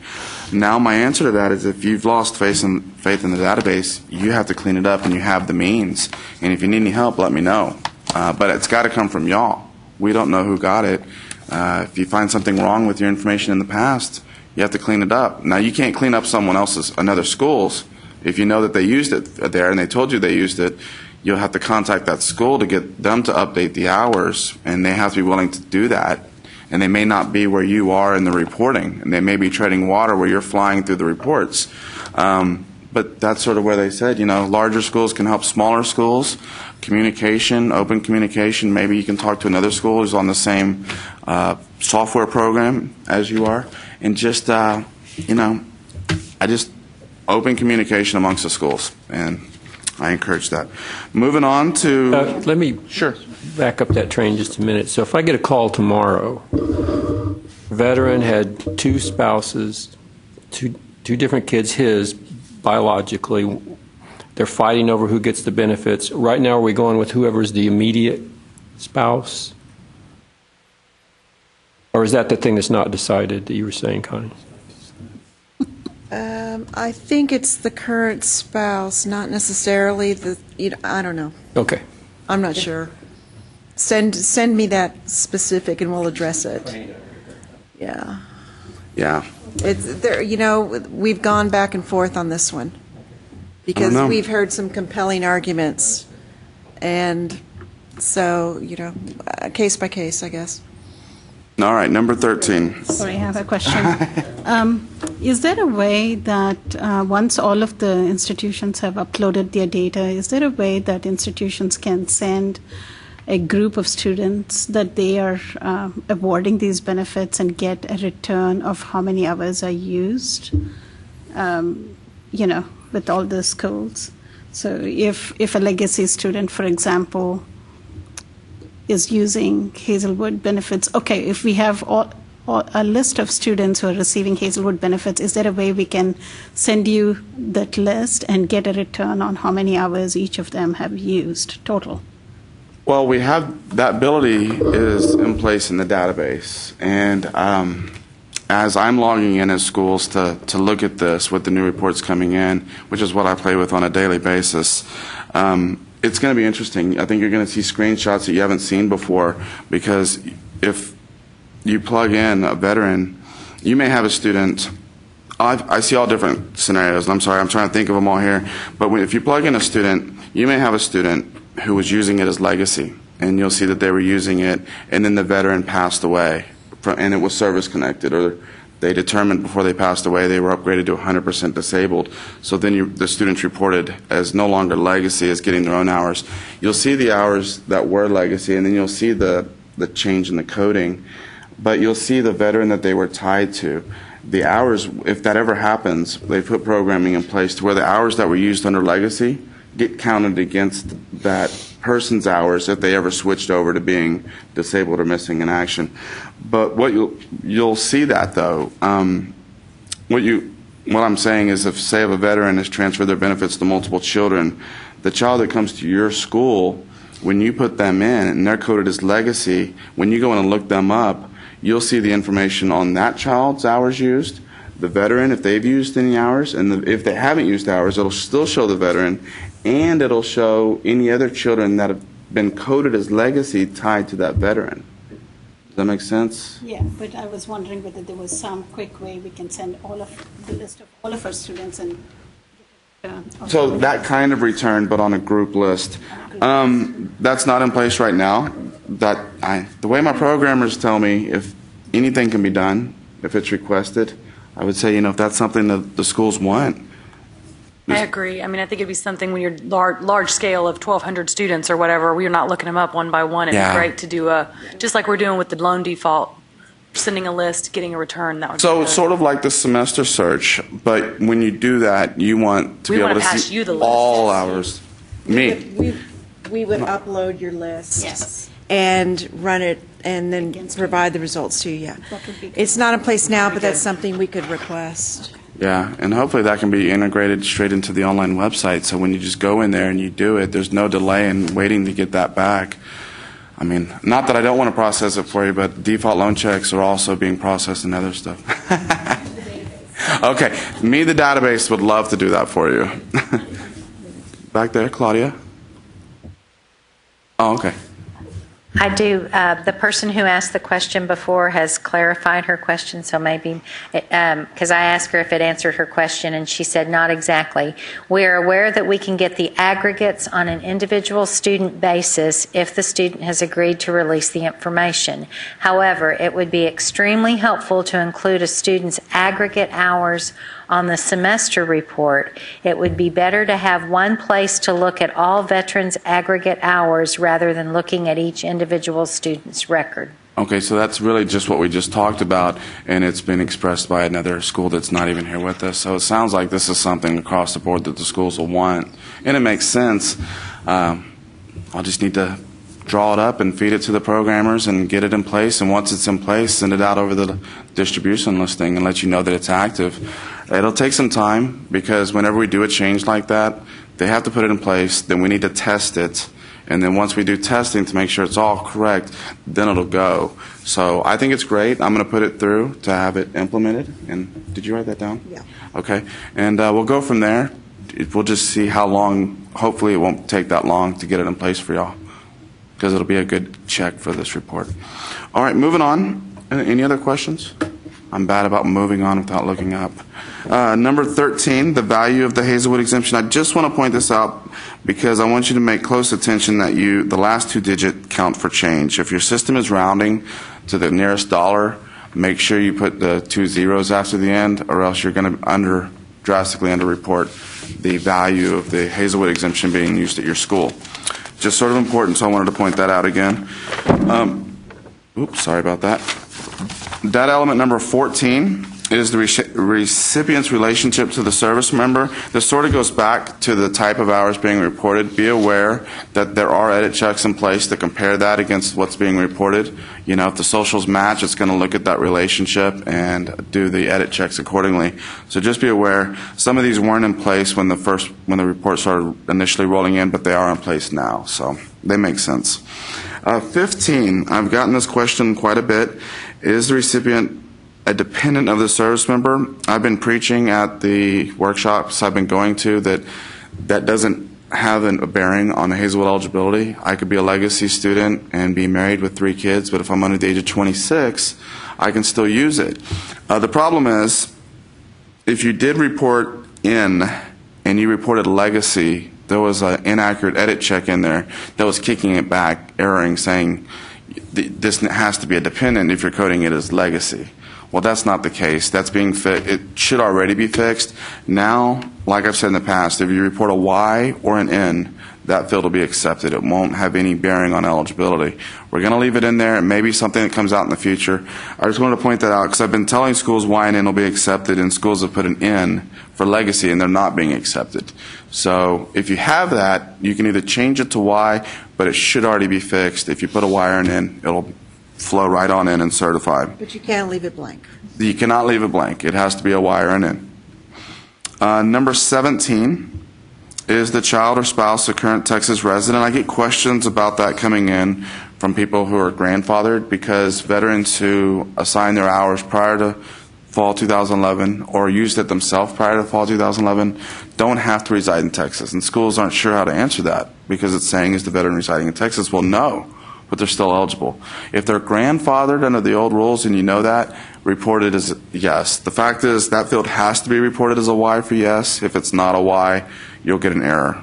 So for those who are grandfathered, just know they're grandfathered and report them as yes for residing in Texas. Okay? Unless we come up with some better option, but that's where it is right now. Number 19, the service member's date of birth.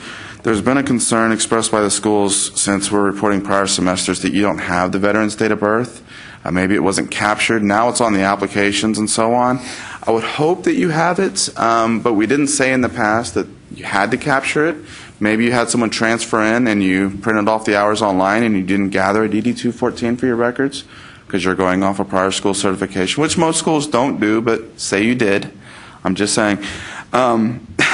Right now, the service member's date of birth is optional.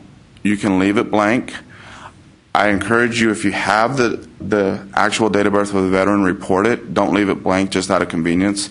We are probably going to change this from not being optional in the future to being mandatory.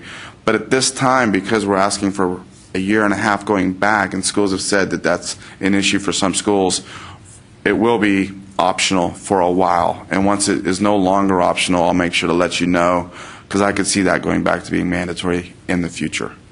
Okay? Let's see. Let's keep moving on. The service member's middle initial, number 22, sort of like the recipient's middle initial, that can be left blank. Just want to clear that up. The zip code for both of them, it can be 5 or 9 digits, and 24 just refers to if they meet the time of entry requirements. We really haven't made any major change, nothing to the elements. It's just sort of changes as what's accepted and the edit checks that are in place. Are there any questions? Comments? I have a question. How many hours roughly does it take to train a new Hazlewood certifying person someone who does Hazlewood to learn the basic process? Would you say 60 hours, 20, 10? Yeah, Hazlewood is complex. From the other schools, what do you think? I mean, taking on new officials and training them on Hazlewood, how long do you think it takes to really learn Hazlewood and understand it? Or at least become operational in it, to start doing it. Just sort of asking, throwing it out there. It all depends on the eligibility. It depends how many DD-214s they come across. If you come across a high volume of them, your learning curve is going to be greater. I think it's based on that, really, how much exposure you get to the DD-214s. That's what we see too is as things change, we're retraining. So, for instance, because of this, we have a new form and banner, so we had to retrain. Just how long would that take? Just that retraining, say? It's still going on. We beta tested it, and it's been a while. But Nick's been in his position 3 months, and I think he's an expert. So 3 months, maybe. 3 months, sure, why not? But it's an ongoing training as things change. I understand. As you know, it just as in financial aid or any other, probably most areas of higher ed. But like especially for us, we are going through an overhaul of Hazlewood processing because of the new database report, which has been helpful because we have a new form in our FAM system that now we're having to use. And then going forward, we're having to make sure any new students, we're reporting them, you know, and any changes we make. Well, let's say I walk in your office, you hire me tomorrow to start doing Hazlewood. How long before I could start doing Hazlewood, roughly? Would it be 3 weeks, or would it be 3 months, or? Several weeks. I would say several weeks. We actually just hired a new Hazlewood processor on my team. She went through 3 weeks of basic training. We're a banner school. That's just financial aid, the things that we cover. And she's been doing it for about a month now, I believe. And with the high volume, I think it a lot depends on the volume as well because of the different situations that we see. We're a high volume school, so she's seen a lot of unique situations in addition to your more ordinary situations in terms of processing. But she's been at about a month, and she's actually doing really well. And also, I mean, from a supervisor standpoint, it's also the person's ability to to educate and to understand that information, to learn that information, and to retain it too. But this is all OJT. There's no template y'all have that they come in and learn, right? Well, I have put together a Hazlewood user's manual. I give it out upon request. I can definitely send it to all the schools amongst the distribution listing, how you apply it. It lists pretty much everything. It's got a fact sheet. I've incorporated frequently asked questions. It talks about the default loan check, the application process, pretty much anything I could think of that someone new walking into Hazlewood would need to know. If they came in and said, I've been handed Hazlewood, let me know. And it's just, it's about 6 or 7 pages, and it just tells you how to get access to the online database, how to do the default loan check, how to get access to the secure email. Really just, because I get those kind of questions all the time. There's turnover in the schools, and anything I can do just to say, here's a manual, read through it, let me know if you have questions. Operation College Promise has that CVSP they host every year. It's mainly looking at VA stuff, but is it possible or feasible or desirable that y'all would host an annual training session, just a real hands-on thing? Or Sure. Absolutely. I mean, we haven't done one specifically to train anyone new on Hazlewood, but I think that there would be a need for that, and we could just address a lot of stuff that a lot of people already know, but for new people coming into it, or at least a refresher course, it would be pretty good. This might be a good point to plug your webinar. Absolutely. One thing that we've been given is we want to have more information out there for schools, and we have our Grants and Special Programs website set up. I don't have the link off the top of my head. If Connie may know it. It's sort of long. Lynn, do you know it? She can get. But if you go there, we've made webinars, and this isn't really a website that I feel the Hazlewood people use a lot. I know this is a website that the financial aid offices use a lot because we have Texas Grant, Top 10, TEG, along with Hazlewood in there. But it is a place where we've done a webinar for Hazlewood talking about the basics of Hazlewood.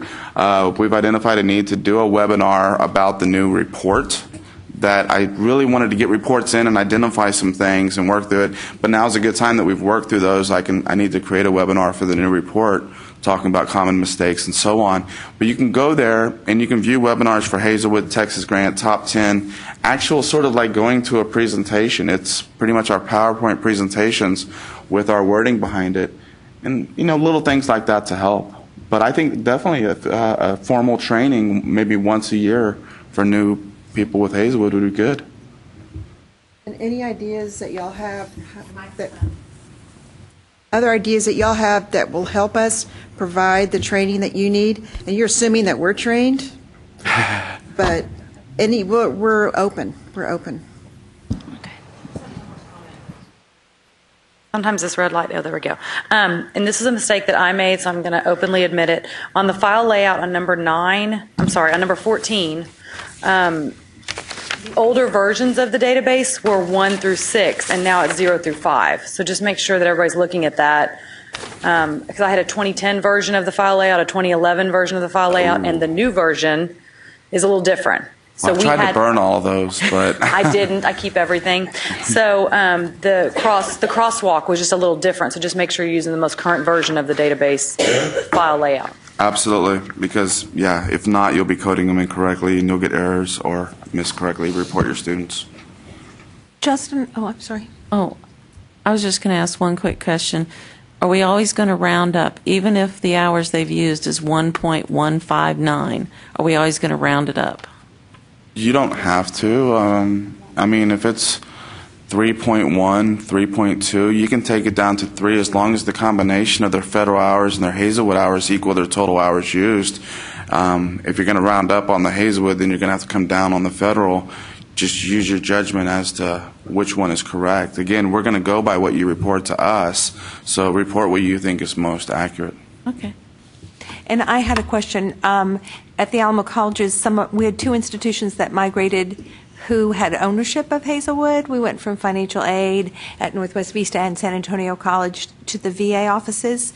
So it's a kind of a double question. How far back, because the records are actually until fall of 2012 were owned by financial aid. So how far back do you want these reports to go? Well, that's my first question. So. Sure. The last semester that we drew information from the CBM 001 was spring 2011. Okay. So we'd need information from summer 11 to current. Now keep in mind, you can change or update any information going back for any semesters, even beyond that point, by fields 8 and 9, just telling us what you're reporting for. But we need information from summer 11 to current. And so I gather the date that you wanted this by is coming up very quickly. What happened? Our representative from San Antonio College, which they have a huge population of Hazlewood people, were they emailed? Were they contacted? I'm afraid that some of that may have gotten through to the wrong people. And what we did when we first made this report and presented to the schools that it's something that's going to be due, we sent it out over the Grants and Special Programs listserv. We've sent it out over the Hazlewood distribution listing that I keep, just a separate list of people who tell me they want to be on it. And then we've also mentioned it a lot in the Q&As that Lynn does as reminders. Okay. So if they have access to any of those 3 channels, that's why we really say it's important for schools to sign up. I like them, if they have a vested interest in Hazlewood, to sign up for my listserv, just to let me know they want to be on it. But the bigger picture is our Grants and Special Programs listserv. We'll make announcements about Texas Grant and Top 10 along with Hazlewood, but these are all big announcements. These are how you get your allocations. We talk about deadlines, reallocation deadlines for programs that have reallocation. So if you're not on that listserv, email us. The email for that, email grant, G-R-A-N-T, info, I-N-F-O, at thecb.state.tx.us, and let us know. You can email that and say, I want information on both listserv, and we'll send it to you. Okay. How to sign up. Okay. I now have the address for the GSP information site, if you'd like for me to. Okay, for those of you who are ready to write it down, it's https://www.thecb.state.tx.us/. special programs /main menu. See why I didn't remember it? Yeah. Couldn't you just, But- really, or email it to us? Sure. I'll send it out over the distribution listing. If you're on that, I'll make sure to send it out over that.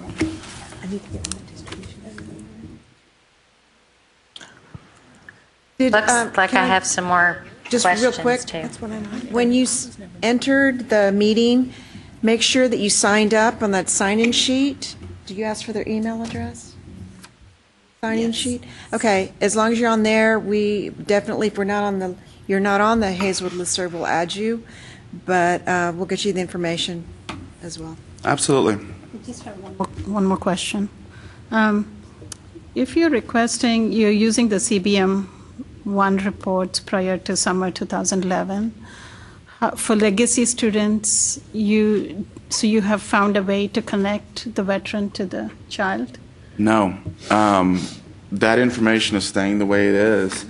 We don't know if that is a veteran or a child or a spouse unless, and that's been brought up by other schools. Other schools have asked me, I'm sorry, how are we going to connect those hours used to the veteran if they've never been reported under this current system? The thing is, and I've confirmed this with IT, if you'll re-report, and again, it's up to you to do this, but it has to come in. We have to have all of this information to be able to do that tie.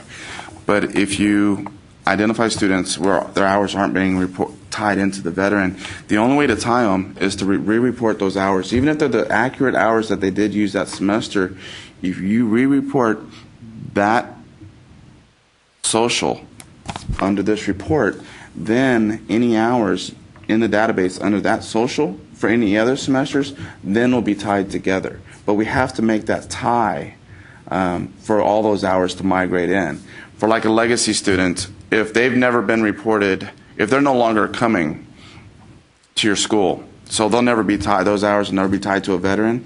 If you want them to be tied to a veteran so they'll be counted for other students using legacy, other children, you would have to report that legacy child tied to a veteran through the new report, even though they're already in there. And I know we're not asking for those semesters, but that's the only way to make the link to the veteran. You want to? Well, it just goes, well, I should say it doesn't just go back, but legacy went into effect for the fall 2009. Just in case you're interested and want to do that cleanup, we're not asking you to, but that's the only way to get those older people tied, the veteran tied to their legacy student. And Lynn, I'll take your question in just a second, but what I was saying is if you report a legacy student who used it during that time, if you report just one of those semesters that social used it for all those semesters under this new report, then since we have hours in the database under that social that weren't tied to a veteran, now that we know that that social was tied to a veteran through legacy, the other semesters will be tied to them as well. You won't have to do each semester. Now, it would be good to go back through there to make sure you catch all your recipients, maybe, but if you report a legacy student who got it for all that time, who's not going there to your school now, under this new way, then any hours all I'm trying to say is any hours in the database under that social will now all pull in as tying to the veteran. Does that make sense? I'm trying to explain it as best I can. Yeah. Within our own institution, we kept that data. We kept all the data because I think initially when you started, you asked us to do that, and we did. Okay. And so.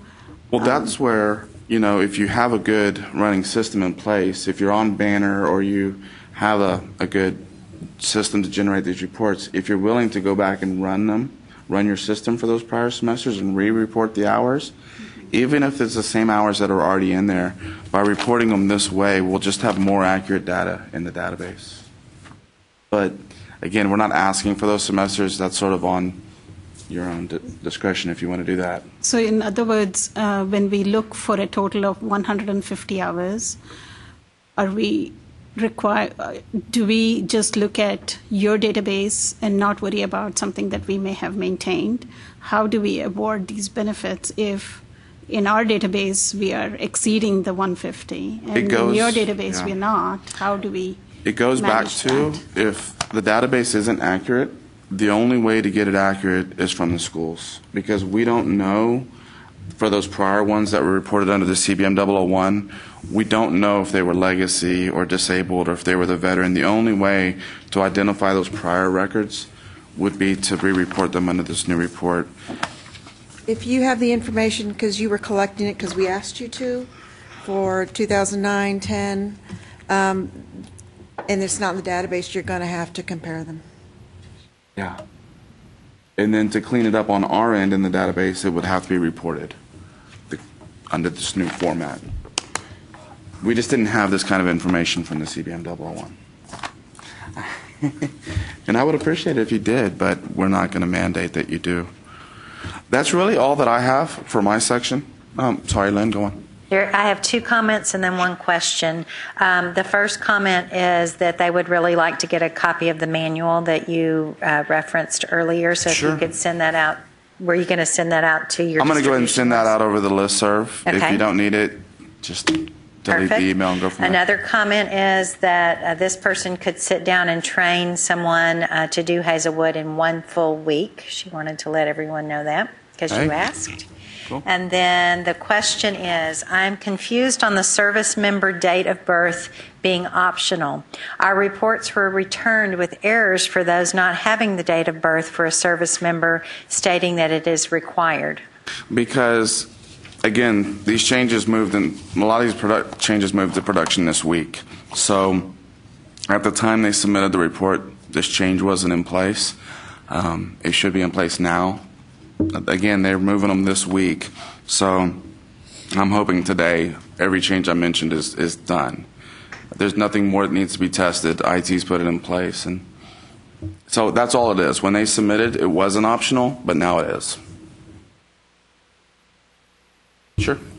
I had a question about audits.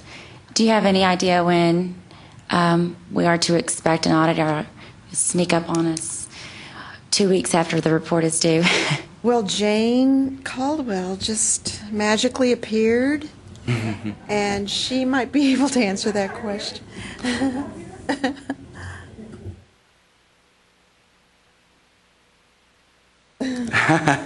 We're hoping.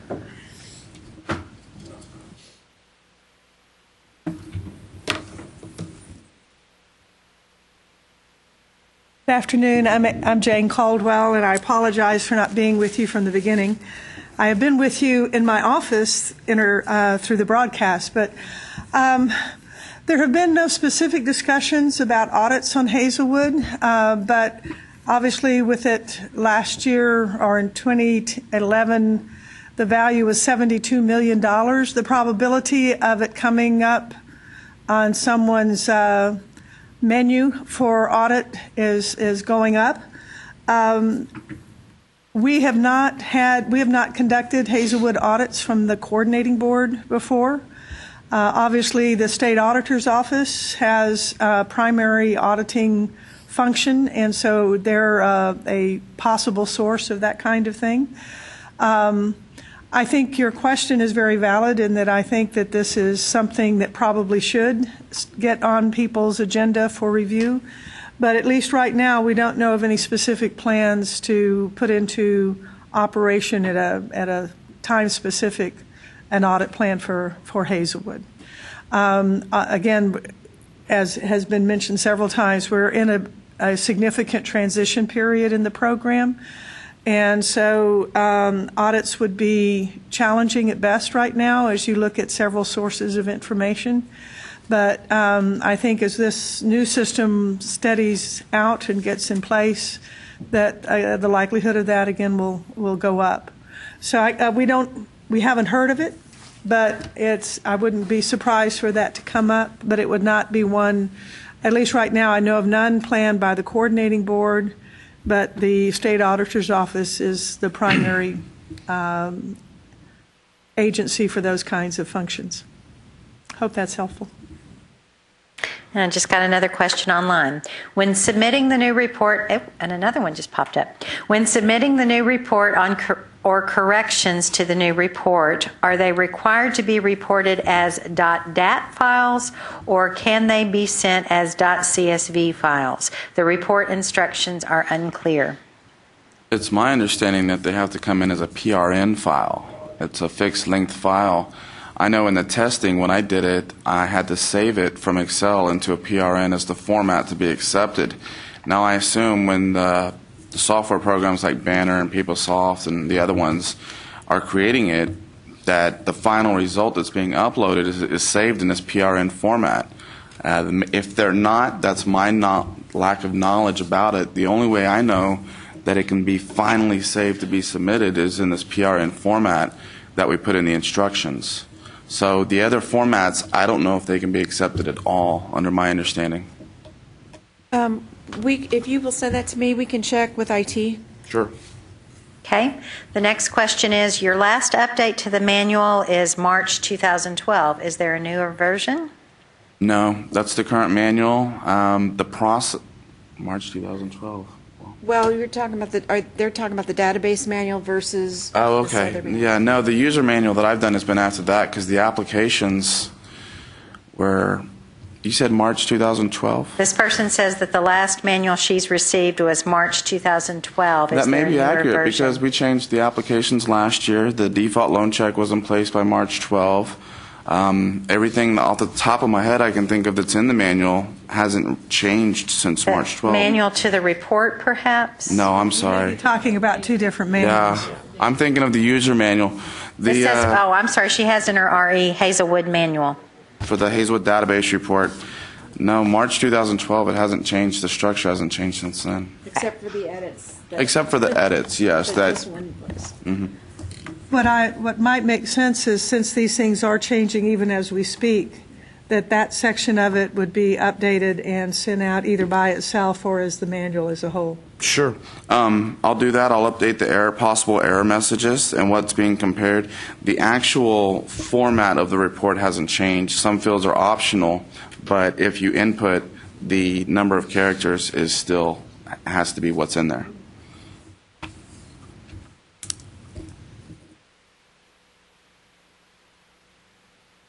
If there's no other questions, I guess we can keep moving through the agenda.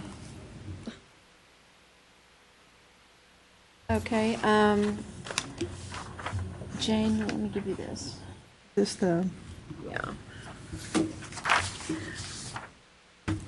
Yeah.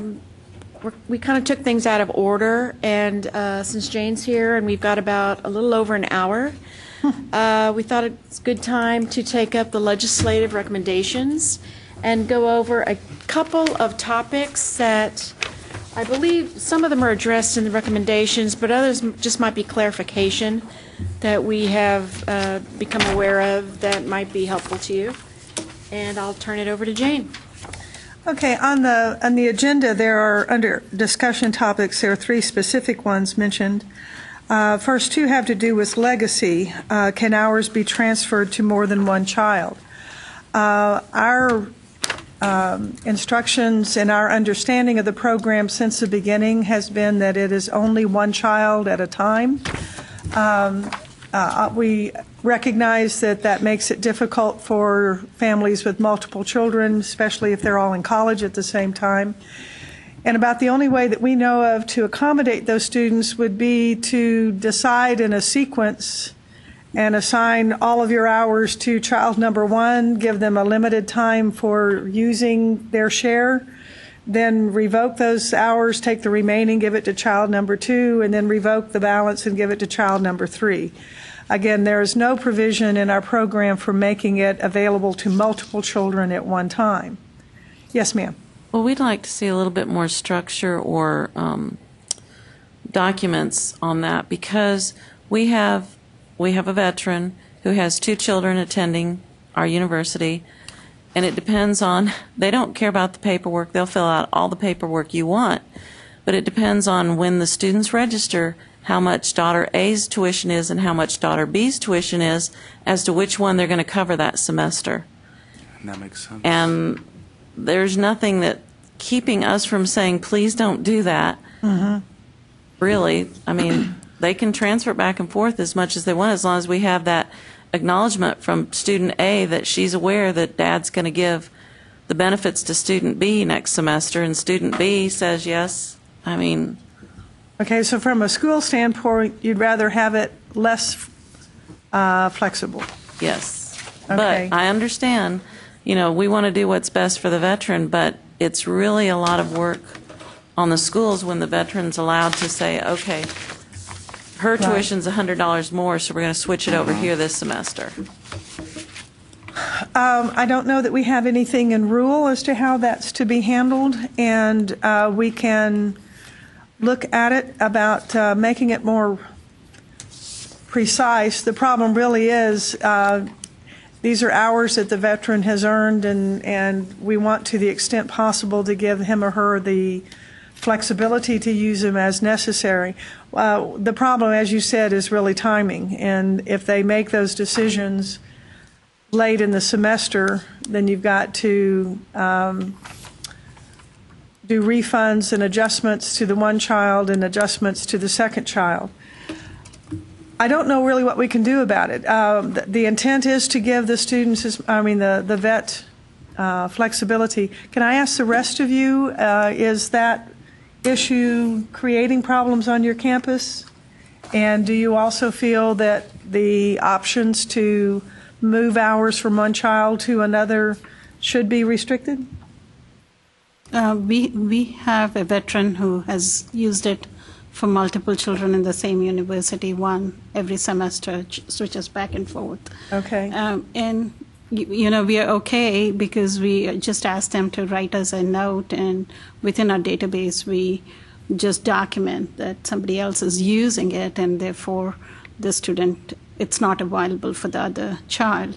But it's really not always going to be 100% accurate, especially if there are students in different universities, and how we are going to document at the beginning of the semester. You know, it's really what they have to say. Furthermore, the other thing that we have to get concerned is, because now we have this application that's all year long, how is that going to come to play with all that? So as long as we take all of those into consideration. Anyone else have feedback? I mean, if this is something that we ought to restrict, we can do so, but I hate for us to go there unless it is really creating a problem. I think that there could be pushback from the legislature in terms of what their intent was. And it's not as much as a problem. It's just, it's kind of like, really? Seriously? Yeah. We're going to just keep bouncing back and forth, back and forth? Right. And it's only, I think we've only run into it maybe 2 out of our over 1,000 Hazlewoods. Oh, okay. So. The same thing for UTSA. We don't have, it's only a handful. And if it's, the student wants, if they have 2 children, one will use it in the fall, the other one will use it in the spring. Okay. And I was assuming that when we submit the data to through the report, that in there it's going to show that this veteran, for these 2 children, have used up these many hours of the 150, right? I mean, it's going to keep track of it in there that way. Sure. So, and as long as we know it's only 1 per term, per semester, then I don't think it should be restricted. That doesn't make sense. Not when it's only a handful. The thing that really, of course, concerns us is that if child 1 and 2 are not going to the same school, then you could end up with a whole lot of confusion. Now, this database will give us more timely information about who's in the legacy program than what we've had before, but it's still not real-time kind of information. So one of the things that we've talked about doing is adding more language to the application, just to clarify and make sure there's no question about the fact only 1 child per semester is to be using these hours, so that the veterans are not by mistake, especially if their children are going to more than 1 school, making these assignments that would be in conflict. The new database will allow us at least to identify when there is a conflict and then eventually sort it out. But yes, ma'am. And maybe restriction was the wrong word. More guidelines for the veteran, because this particular instance, he didn't want us even contacting his daughters, and we were like, we need a statement from the daughter saying she knows that her hours are going to be given to her sister. We need her to let us know that she's okay with it. And he was very adamant that we not even contact his children. So, and that's a very odd situation. Most this is just an odd situation. Well, there is an application, obviously, that the child is involved in when that assignment is made. And if he's moving it to a second child, and that second child has a form that needs to be completed. And so that I don't know how it can happen without the children being aware of it. Now, we've had discussions, and I think a policy had been issued that if the veteran is going to switch the benefits from one child to the other, that it shouldn't be done at midterm if the child who is receiving it objects to that. In other words, there needs to be some coordination so that the child is not just left high and dry because it's moved to another one. And you would think in most circumstances there'd be a lot of communication within the family, and none of this would be a surprise to anyone. But that's the whole idea, is we want the student who has the knowledge that they were assigned hours to not suddenly lose that without some communication. And so I think your parent is not going to be happy with that policy either. Yeah, it's one of those parents that just may not be happy with whatever policy is in place. Right. But I think, again, the basic answer to this is that the intent is only one child at a time. And if you have multiple children, you handle it by moving it from one child to another as time passes. Jane, working with the programmers, is this something that I know is not in place that we would want to put in place? Would we want an edit check to where if a child has already been reported as legacy tied to a veteran, and then we receive another file from a separate school for a legacy child being reported to the same veteran, do we want that child to error out, or do we want it to be accepted, and then we'll address that? Do we have a form in place for the revocation of hours? How does that happen? We don't have a form in place. Okay, well, probably that's what we need to do, is formalize it, that if indeed the parent is moving it from child A to child B, that there needs to be something signed that indicates this is happening, and then that would be the basis of indicating child B cannot receive it unless we have that evidence that that form has been processed. And that's going to be difficult also on timing, because whether it comes to us in time to be in the system at the time the second person is now trying to use it.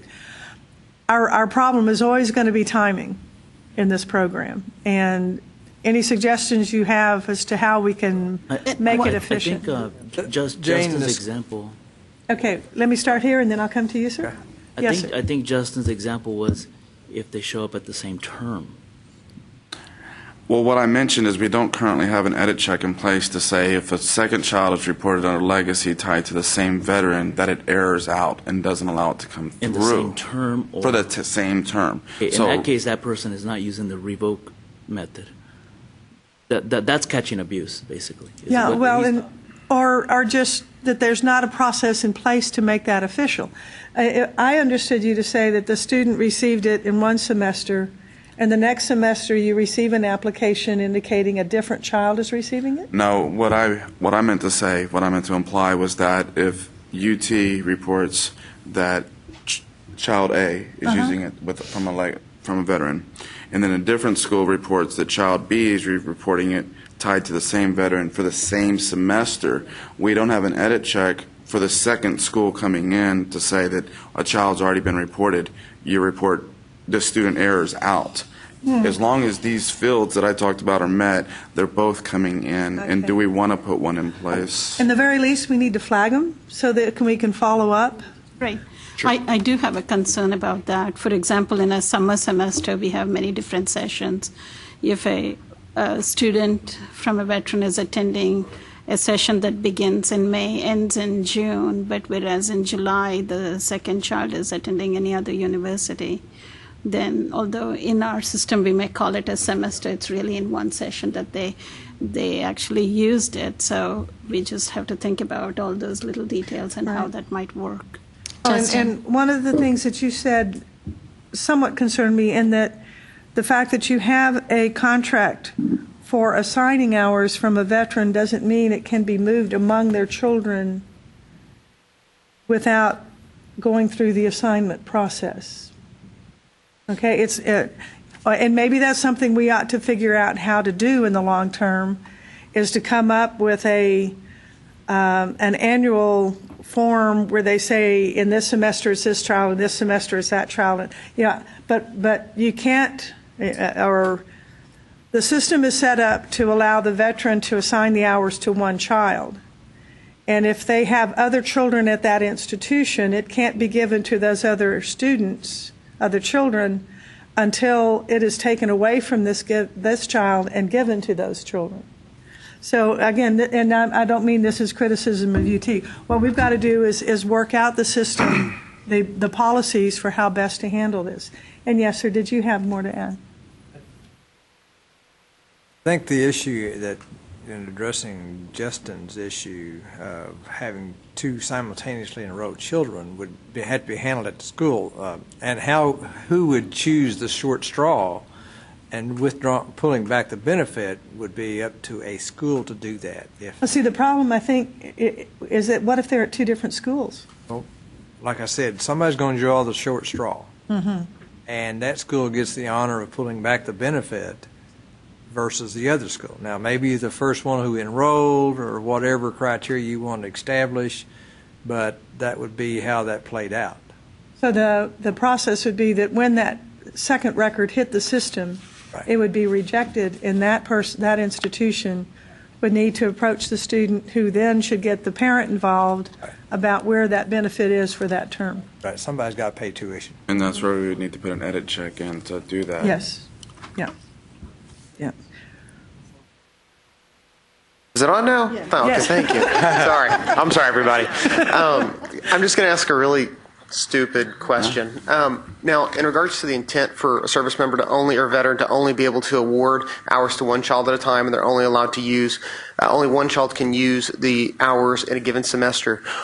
Why is that the intent? Why are we limiting it to one child? If we're going to have a database full of information telling us where the hours are being utilized, and we have a service member with, a veteran with maybe 3 children in college, just by chance that unfortunate soul has 3 children in college at the same time, and it's their hours, why couldn't they assign it to all 3, use them up real fast, but help themselves, versus saying, I'm sorry, all of your children are going to graduate within those 4 years, 2 of them you're going to have to pay for out of pocket, period. I was just curious, why is that the intent? Well, I don't know why legislative intent was that, but I am fairly certain we have had confirmation that was legislative intent. Okay.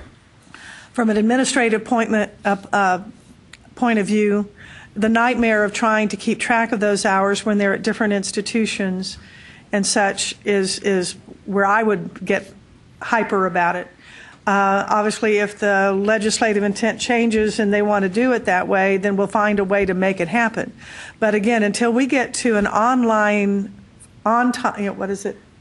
real-time application, and that is not in the foreseeable future, that kind of activity is just rife for not intentional abuse, but abuse and problems. So if you look at the statute, it's all about giving it to a child and so forth. So there's confirmation in statute that was the intent.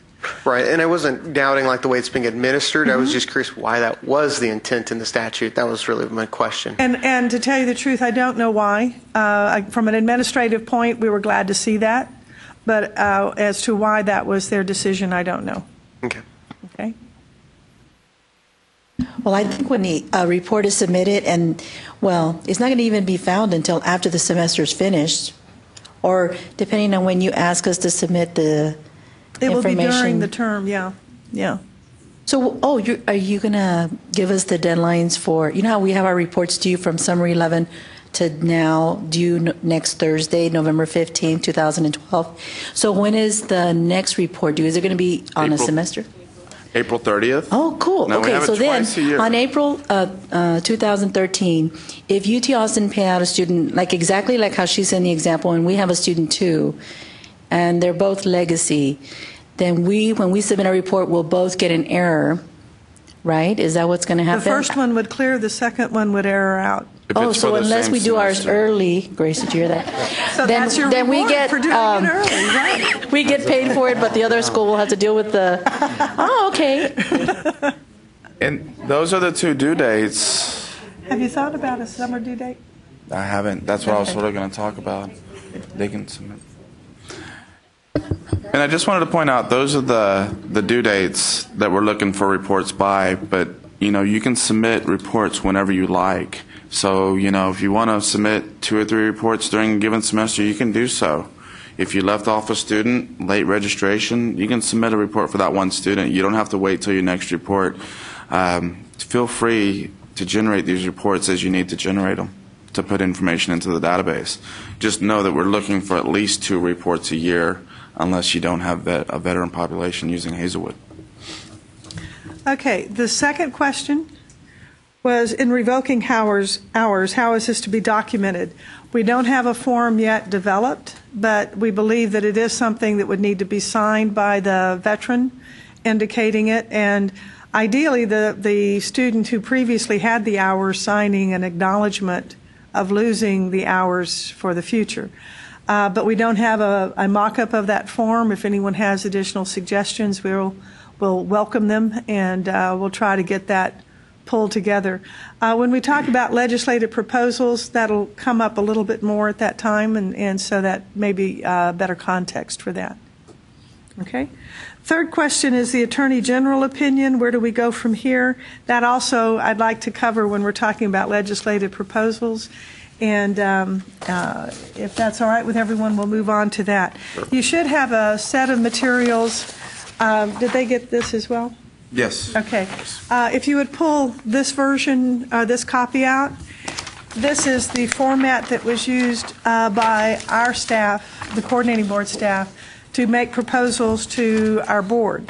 Now, first thing I want to indicate is these are proposals, and they are from staff. They are not yet board adopted, and we don't know where they go from here.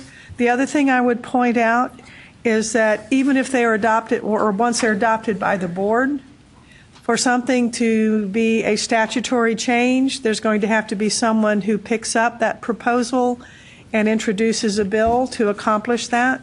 That bill obviously then has to move through the full legislative process and be passed into law before it becomes effective. So main thing in this discussion is to say you understand that these are proposals only, and we won't know until probably June which of these proposals might actually go into effect. With that background, let's, if you would turn over to page 2 of that, we have just the little snippets to indicate what's going on, and I'll speak from that. One of the things that was changed in the last session was the wording dealing with the veterans' residence while using Hazlewood were made. Some of you have been around long enough to know that that little section in the statute has changed 11 times. At one time, it was they had to have resided in the state the 12 months prior to enrolling. Then there was concern about people coming back after serving overseas and being denied Hazlewood. But instead of just adjusting that definition, they took the reference out altogether. And as a result, we ended up with Texas veterans living all over the world now using Hazlewood benefits, and it was acknowledged that that was not the intent. So the change that was made in 2011 was to add the wording that the veteran had to be residing in Texas. Not that they had to be a resident. And those of you who understand residency in the state of Texas recognize those are two very different words. And that was a conscious decision. They were not trying to go through domicile and all of that stuff. They just wanted them physically residing in Texas. And then here came the veteran who met all of the eligibility requirements, but then who happened to re-enlist and is now stationed overseas. Should that veteran, or out of state, should that veteran be denied Hazlewood simply because he or she is out of state for orders? Or perhaps it's the veteran who is married to an active military member who is overseas because the spouse is assigned to duty overseas. So by policy, we sent out a memo indicating that those persons who were out of the state simply because of orders, only because of orders, could be considered as residing in the state of Texas and be eligible to use Hazlewood. And mainly what we're trying to do with a legislative proposal is to get that in the statute as opposed to just in policy memo from the coordinating board. Now that policy was sent out after discussing it with legislators, so we don't think it's controversial. We would just like to have that additional backup as it goes forward. Question? Yes, sir. Is that going to be expanded to include veterans who are out of state due to medical service related? We have had one of those cases come up, and thankfully we were able to come up with an angle that made that possible. If you can think of language that might be suitable for doing that, we would certainly be interested in hearing it from you. I think in that case, the physician that was caring for that veteran was able to indicate the care that was not available anywhere else, and so essentially he is on assignment in that state to get those benefits. But that was a long, drawn-out, difficult process, and it would be nice if we had a simpler way to do that, and that could perhaps be handled by legislation. So if you can suggest wording, we would be glad to share that with the folks who would do it. Any other comments on that one? Okay. The second one had to do, and I think Rufus mentioned this morning or earlier this afternoon, is a problem that the veterans who were disabled in the line of duty were described in Hazlewood as being 100% unemployable, but apparently from the Texas Veterans Commission angle or the Veterans Administration, they're typically described as being totally disabled. So it's a slightly different phrase. And so we had in field an indication that you had to have a letter referring to the unemployability. And since those two from the federal angle are basically the same, there was trouble getting them to send another letter out just using a slightly different term. So what we would like to do is get our language in statute for Hazlewood aligned with the federal language so there's no controversy and no difficulty in identifying these people who should get the benefit. Again, not a controversial thing, just a cleanup kind of part to the statute. Okay, number 3 is the one that's been bandied around a great deal. And that's the difficulty of stacking federal benefits with state benefits. You guys know it better than I do, but the real problem that cropped up when we got into applying the policies in place are that we were a person who is getting Chapter 30 benefits to which they have made contributions, if they apply for federal Chapter 33 benefits, loses access to those Chapter 30 benefits. And so by indicating they had to apply for anything that they were entitled to in order to get Hazlewood was causing some veterans to lose some of the benefits they had. We tried to handle it, come to a conclusion as to how to handle it by policy memo, and it just seemed to get more and more complicated, so we requested an Attorney General opinion and specifically said, could the coordinating board by rule indicate that the veteran who is eligible for multiple federal benefits had the authority to pick whichever of those benefits they might use at a given time while using Hazlewood. We got an answer or a response to that AG request about a month ago, maybe a bit less than that. And one of my problems was that we asked question A and they answered question A minus. You know, it wasn't quite on point as to what we were asking, and we've had additional discussions in-house to try to figure out whether their answer in bottom line terms is yes or no. And so I think the latest round of discussions, and we had this with Senator Vanderpute's staff, is that, yeah, there appears to be enough overlap in their answer and our question for us to be able to go forward with the rule to try to address this. But the earliest that we can get a rule adopted at this point in time is April. And it would also be possible probably to get this addressed by legislative approach in the spring so that it's applicable in the summer and fall. So I don't know which of those two approaches we're going to use. The good news is that we think we're going to be able to set it up so that the veteran can easily pick whichever of those two. What we're very anxious to do is to set it up in a way that they can't choose to not use either one of them. So the wording, as always, is going to be the devil is in the details. But the good news is I think we'll have this resolved before the start of the summer term. And that's as early as we could have done it by rule or by legislative action. Okay? Yes, sir.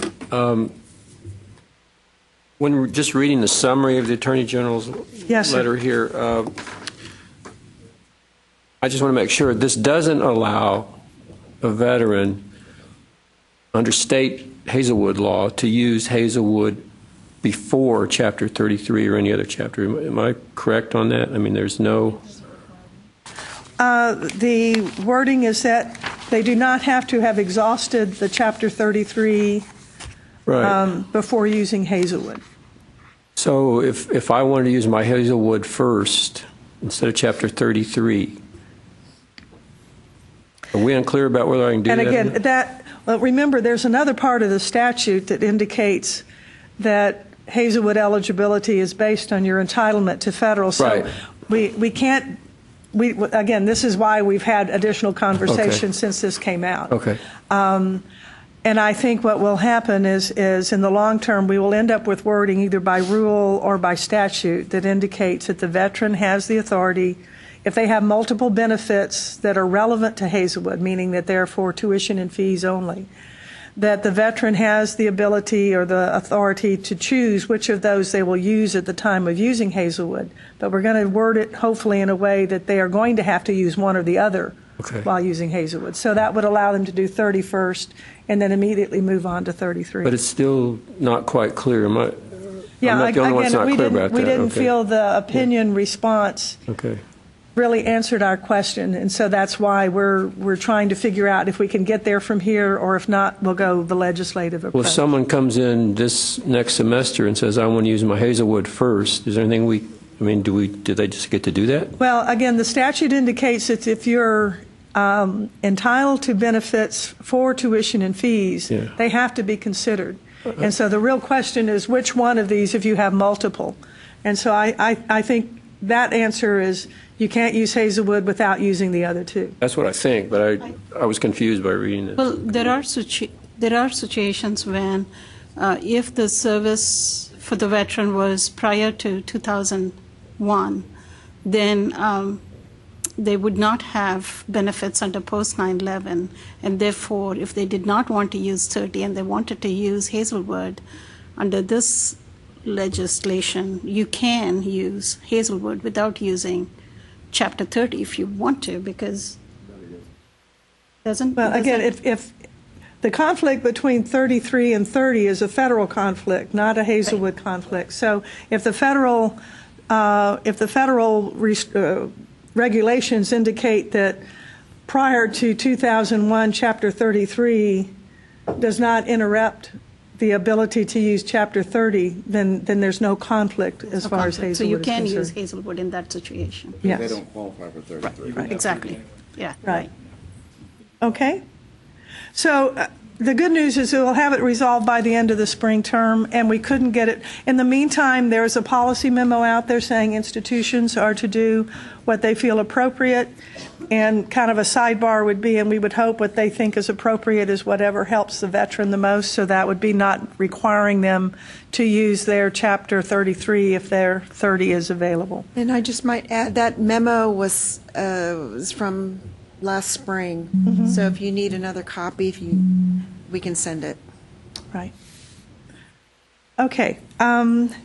Next one, give the veteran authority to revoke hours assigned through legacy. This is similar to the first thing about being out of state on orders. We have this in place by policy memo, and we simply would like to have backup for it in statute. And when I said before that we don't have our procedures worked out yet, I think all of that will come into place as we see the legislation drafted and know that that's something going forward. But you're absolutely correct that there needs to be a procedure, there needs to be proper documentation for that process. Number 5, apply child age limit only to legacy.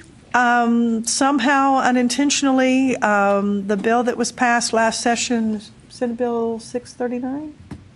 Yeah, okay. Moved the language that indicated the child to receive Hazlewood had to be less than 26 years of age, moved it out of the legacy paragraph of the statute so that simply in the Hazlewood paragraph or part of the statute. And that would mean that it applies, and it currently does apply, to all of Hazlewood children who are getting benefits. That is not legislative intent.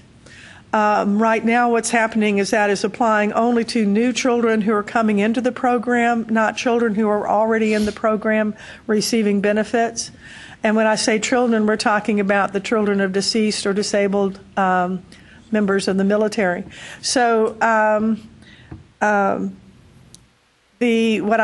what will be proposed for the 2013 session is to again put that 26-year limit back into only legacy and take it out of the general provisions for the Hazlewood program. Jane? Yes, sir. Quick question. If that changes, the children of disabled or deceased veterans who got it between 2011 and 2013 and had the age cutoff, will that just go away for them? They wouldn't be grandfathered under that restriction, would they? I would think if the age limit is removed, then the student who's eligible would be able to go in and start using them.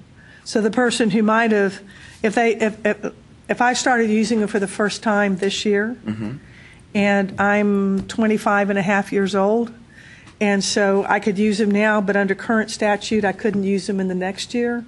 Once this law gets passed and that restriction is no longer applying to me, I would then be able to continue in the program. And that's Jane Caldwell. That's not anything drafted in legislation, but it would make sense to me that since they grandfathered the people before to allow them to continue to use it, I can't imagine that they would strangle the people who happen to have the bad timing to come in at that period and not let them to continue in after that. Or I also wonder retroactively if students who have been denied because they didn't. Right, and then they could come in and use it. Come back and get it for the previous semesters. Good question. If they came in after the statute is changed and want to use it for the prior year, my thought would be they couldn't, because in that prior year they weren't eligible. That's right.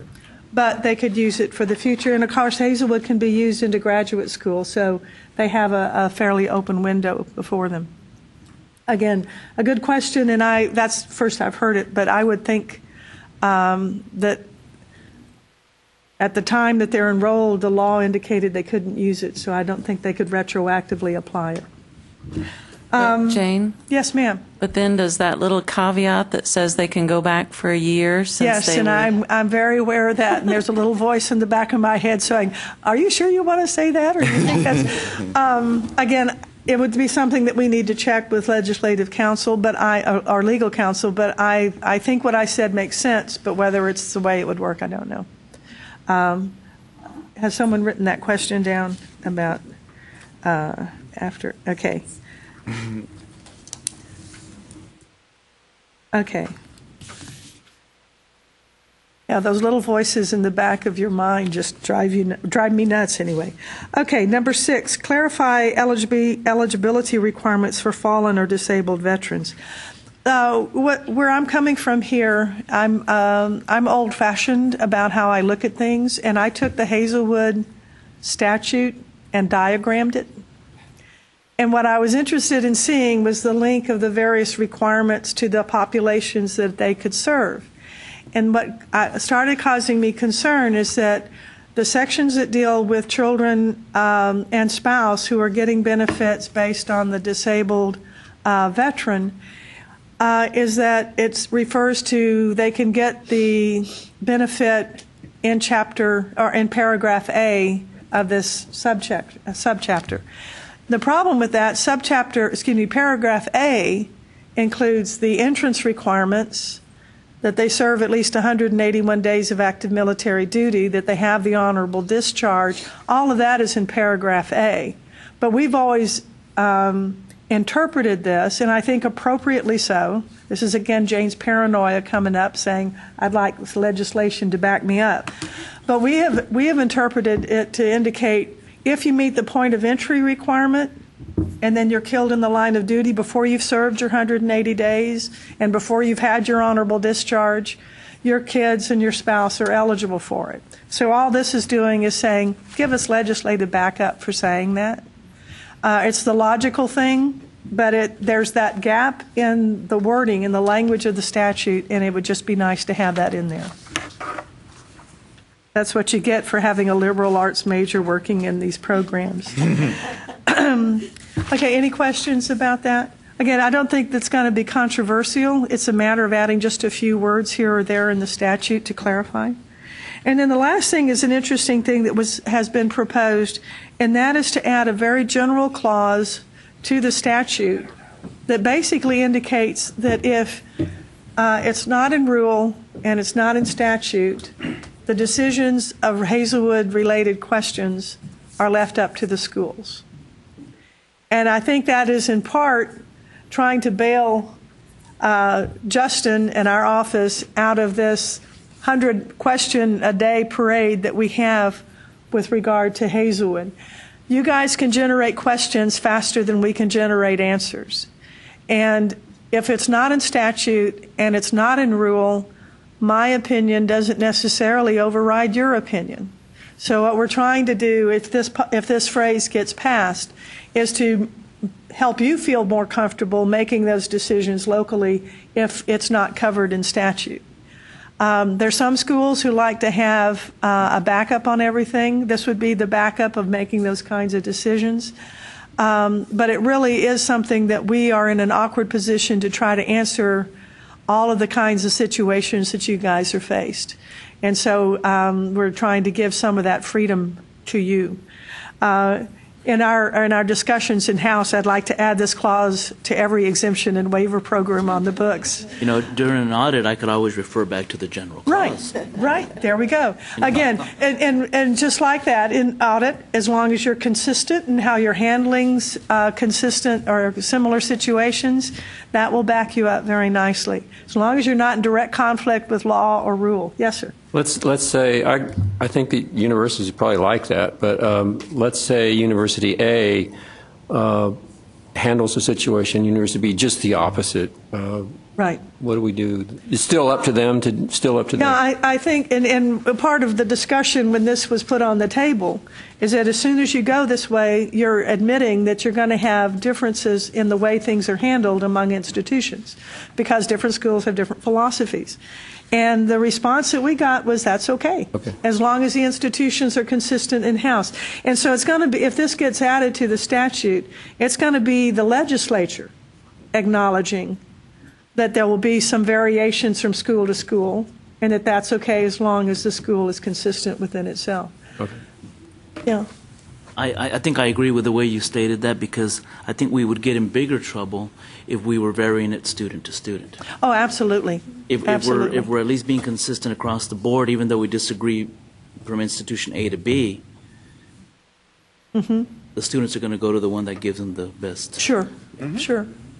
Right, and I think in some of the discussions we've had is that the more veteran-friendly institution, as long as they're working within the guidelines of the statute and rule, should get the kid.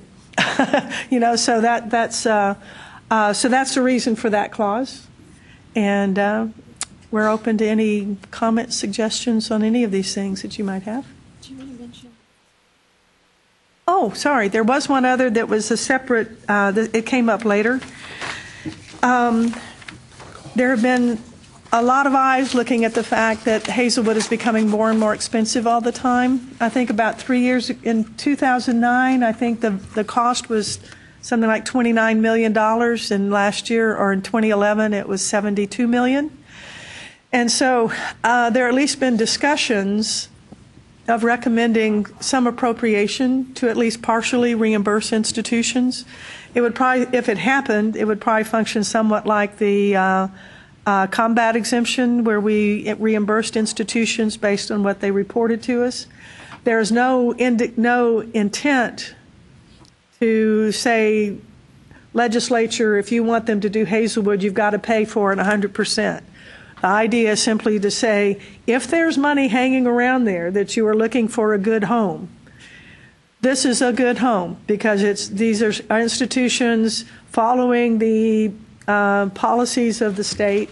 It's a mandatory exemption, and it's one that is exploding in terms of participation, and so it would be a very good thing to do if we can. Now, one of the things that I would mention is that our proposals, as they went to the board, were put in priority order. And the Hazlewood presentation, the Hazlewood issues are in what we call Tier 2 of our recommendations. The funding one, I think, was in Tier 3. What's above this are things, basically when an agency goes into a legislative session, they've got to figure out what battles they want to fight. And so Hazlewood was not at the top battle, but the truth be known is since we've had some conversations with legislators, we don't think this is going to be a big battle. We think this is very likely to happen. At least bits and pieces of this are going to happen, we think. And so I don't think it has to be in Tier 1 in order to get the attention and the energy and such to make it happen. I think there's a lot of backing to these kinds of changes. Okay? Justin? Sorry. That kind of brings me to a question that came up now that we have centralized the Hazlewood process through the VAC. I came across several students that have been utilizing their Hazlewood exemption benefit for a while. And when I say a while, I mean years. They have 6, 7, 8, 10 workforce certificates. Is there any discussion on setting some possible parameters on how many certificates students or veteran students are allowed to receive? If we have a class of 20 students and they're all Hazlewood students and, 15 out of the 20 have 6 certificates, I guess I'm concerned about the funding for those particular programs. So these are students who are taking contingent classes, and they're sort of getting an unlimited amount because they're formula-funded classes that aren't semester credit hours, so they're not Correct. counting against their 150, so they're just going on and on. Right. There's nothing right now that prohibits that. Now, keep in mind, if it is, you mentioned legacy, if it was legacy and you're with Lone Star, you may have something in your SAP policy stating, once you hit a certain amount of hours, you've been here. Right. So you might not be qualifying for legacy. Now, for the veteran using that, or children or spouses of disabled or deceased missing in action veterans, they don't have that SAP policy. So they're like the veterans, as long as the classes are formula funded and they're allowed to register and enroll. At this time, there's nothing that's going to prohibit them from being able to do that, to continue to take these CE classes. I guess my concern is that I know that this particular program was put in place to assist the veteran with, moving on as far as their career path. So if they have a certificate in welding and then one in teaching and then another in basket weaving and muscle building, I guess my concern is at that point the program is not being it's being abused. It's not necessarily assisting the veteran with their career path. Can I go ahead. Can I address that? It's being abused in your opinion, maybe not in the particular veteran's opinion. And to be very candid, that's not your call. Well, yeah, and by current statutes, there is no way that you can limit it. You're at a community college, is Yes. that correct? There are provisions in Hazlewood that would allow you in certain courses, high-cost courses, to pass some of those high costs on to the veteran. So, for instance, if one of the institutions was having serious trouble with its flight training course because virtually all the students enrolling in that were Hazlewood students, and they were using tons of their TPEG money and other things to try to get keep those programs going. And a bill was passed that allowed these extraordinary costs to be passed on. You would still waive the Hazlewood could still cover the basic tuition and fees other than student service and property deposit, but they could not use for these extraordinary costs. I don't know if the programs you're talking about have a basic tuition and fee rate, or if they're all over the map depending on the course. Well, for this particular student, it's just all across the board, and he's been using his Hazlewood for the past six and a half years to earn different certificates. I wasn't trying to say that he didn't deserve that, but if there's something that we need to do where we can assist that particular veteran with, trying to figure out what it is he's wanting to do, I don't know. Yeah, I would say that's a very good candidate for counseling, and probably some pretty serious counseling. But the point that Jane made about the extraordinary cost, and that was driven by flight schools. It was $12,000+ per term for flight training, and the legislature said, "Well, wait, that's over the top." But the statute enables the veteran to pursue formula-funded courses. Now, if those are continuing ed type courses, and your institution is saying, "Okay, we're going to accept that," then you can cut that off. You're saying that they can deny the continuing ed course to them? If it's not formula funded. Oh, it's not formula funded, yes. Our interpretation has been that the statute puts a limit on formula funding courses, but there's no limit on continuing ed. But that's up to the school. My understanding of it is that the way the statute's written is that the school doesn't have a choice if it's a formula-funded course. They have to accept Hazlewood. Correct. Beyond that, it's the school's prerogative. Okay. That's interesting. I don't think I've ever. I'm not aware of that policy. I haven't either, and it's a very valid thing to look at. We've been operating that way for it. It's actually on the website. Yeah. On our website? Yeah, it's part of the rules that states that it's up to the governing board to allow students to use Hazlewood for continuing ed for non-formula funding. Non-formula funding. Right. Okay. So then you're stating that we, as an institution, we can place the limit on the number of. If it's a formula funded course, you cannot. If it is not formula funded, you can say it's not covered under Hazlewood, and you're perfectly legal to do so. It's my understanding. And I'm sorry. Where can I find the information on that, or the policies? In the statute or in the rules. Okay. Well, that's in the rules, but as far as turn to your school to find out which of your CE classes receive the formula funding and which ones don't, then maybe you'll have a list of the ones that don't, and those are where you would have. I actually have a list with me today. So then from there you'll be able to know which ones you can actually deny because they don't have formula funding.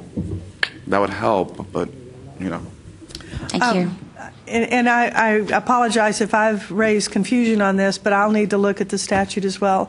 What I remember in statute was that up until 1995 there were no limits of any sort. Is that a veteran was eligible if he was eligible, if she were eligible. That was my understanding as well. And then in 95 that they put in the 150-hour limit for credit hours. But my understanding, again, this is right brain, left brain, not talking to one another.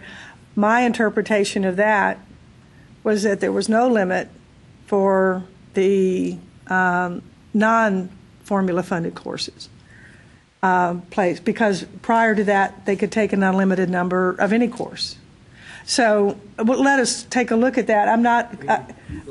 I need to see your resources, because I can remember a memo going out from Mac Adams back in '05 that indicated that this didn't have an impact on the continuing ed classes. But what that may be saying is that you still have the right to deny it or not. But let us look at it, and we'll get back to you. Okay. We definitely need to be on the same page. Thank you. It would probably be very, very good. Okay. Is this a good time for another online question? Sure. Okay.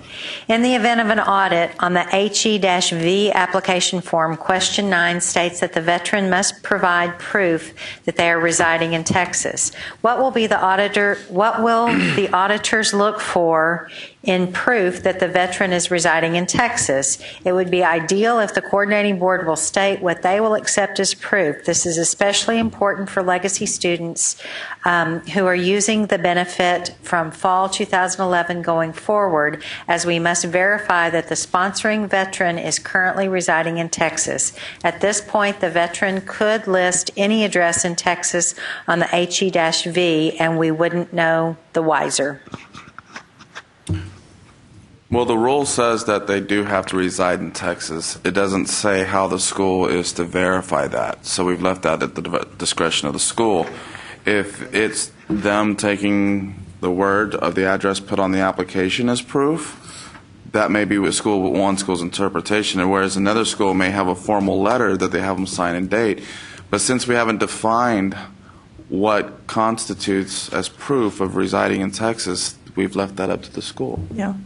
And this is consistent with how documentation is done for residency and other things.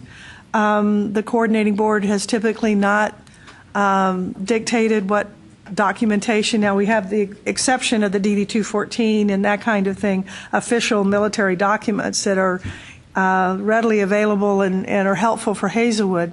But, if they had a bill that was sent to them at that address, that would seem to me a current bill that was sent to that address, that would be proof of that being their residence. But if you were audited, I think that's the main question. What are the auditors going to ask for? If you were audited and you did not have any proof, if you just said we took them at their word, then they would probably ask you to follow up with the student to get that proof. And if they then show that they are there, then we're in good shape. If not, then you didn't show adequate diligence in confirming it. And again, this is consistent with residency as well. To some extent, you can take the student's word for it, but at some point, what is your comfort zone and what kind of documentation you need in order to face an audit? And that differs by institution. And again, if institutions have put somebody through the hoops to have 4 or 5, I've seen, evidences versus one does that open any legal, or is it really up to the institution? You can go back to that each time. You mean as to? Like one veteran might say, well, I had to do these things. The other one only had to do this, and maybe one was denied admission or something along the way. Would that be the basis for a legal complaint? If they were treated differently at the same school, I would think yes. If they were treated consistently at the school, I would think no. Okay. Yeah. Right. At your institution, you want to have a consistent policy. Again, there's nothing in statute or in rule that defines what that would be, so it's left to the institution, and you want to be consistent. If I could add something on that, because you come across on Hazlewood so many unique situations, and those of us that are certifying officials for Veterans Affairs, our threshold for proof is greater than, Hazlewood's a piece of cake, basically, compared to the certification process for VA benefits. The rule of thumb that we use as certifying officials is the more documentation, the better. Mm-hmm. The CYA protocol. And I think if you do that, if anybody who audits you and they see that you gave a real honest effort, usually the auditor will say, okay, usually. But if it's a trend, VA, when they audit you, they look for trends, that you're not really dotting the I's or crossing the T's. Not to use the word sloppy, but a trend like that. So if in Hazlewood, if you're consistent and you're making a real honest effort to verify these things, usually the auditors will give a nod, a thumbs up, usually. Yeah. I could remember going to the public library once upon a time, and wanting to check books out, and they asked me to bring an envelope that showed that I received mail at a given address. And it was not a hard thing to do. Of course, I could have had my brother write me a letter and send it to whatever, but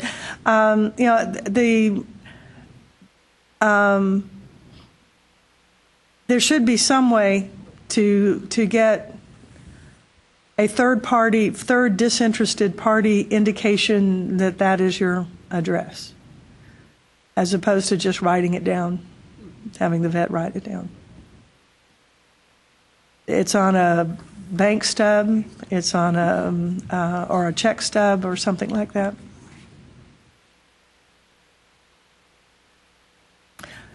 Anything else?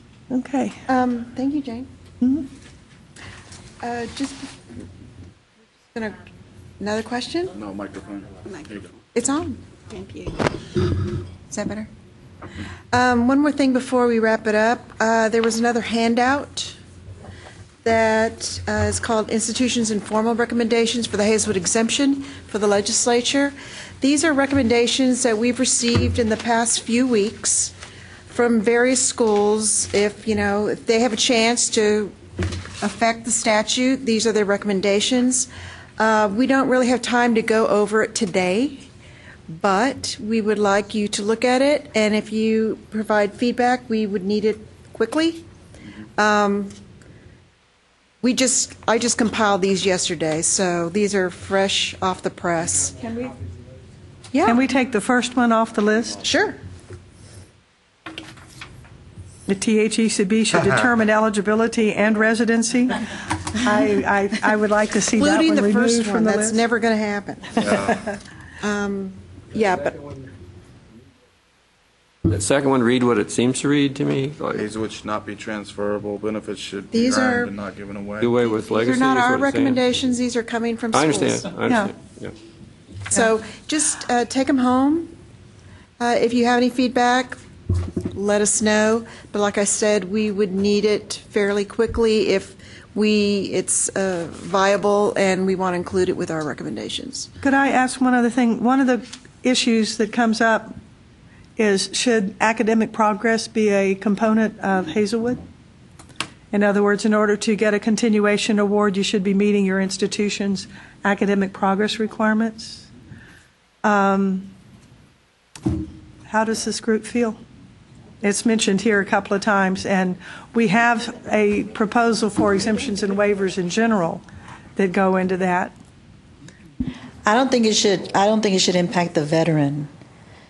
The But veteran, everybody but the academic policy of the institution, not the veteran. Okay. But for the Spouse or the children? spouse, yes. Okay. I can see that. Well, on the website, it's already under the legacy part. Right. Right? Currently under Right. legacy, No, but no, it's, It's not under legacy. It's anyone not under the else. survivor portion. And I think if all institutions follow their SAP, the veteran will eventually be on academic dismissal anyways. Right, but to make them go through that process may not be. I think what It's going to happen to them anyways. That's what I'm saying.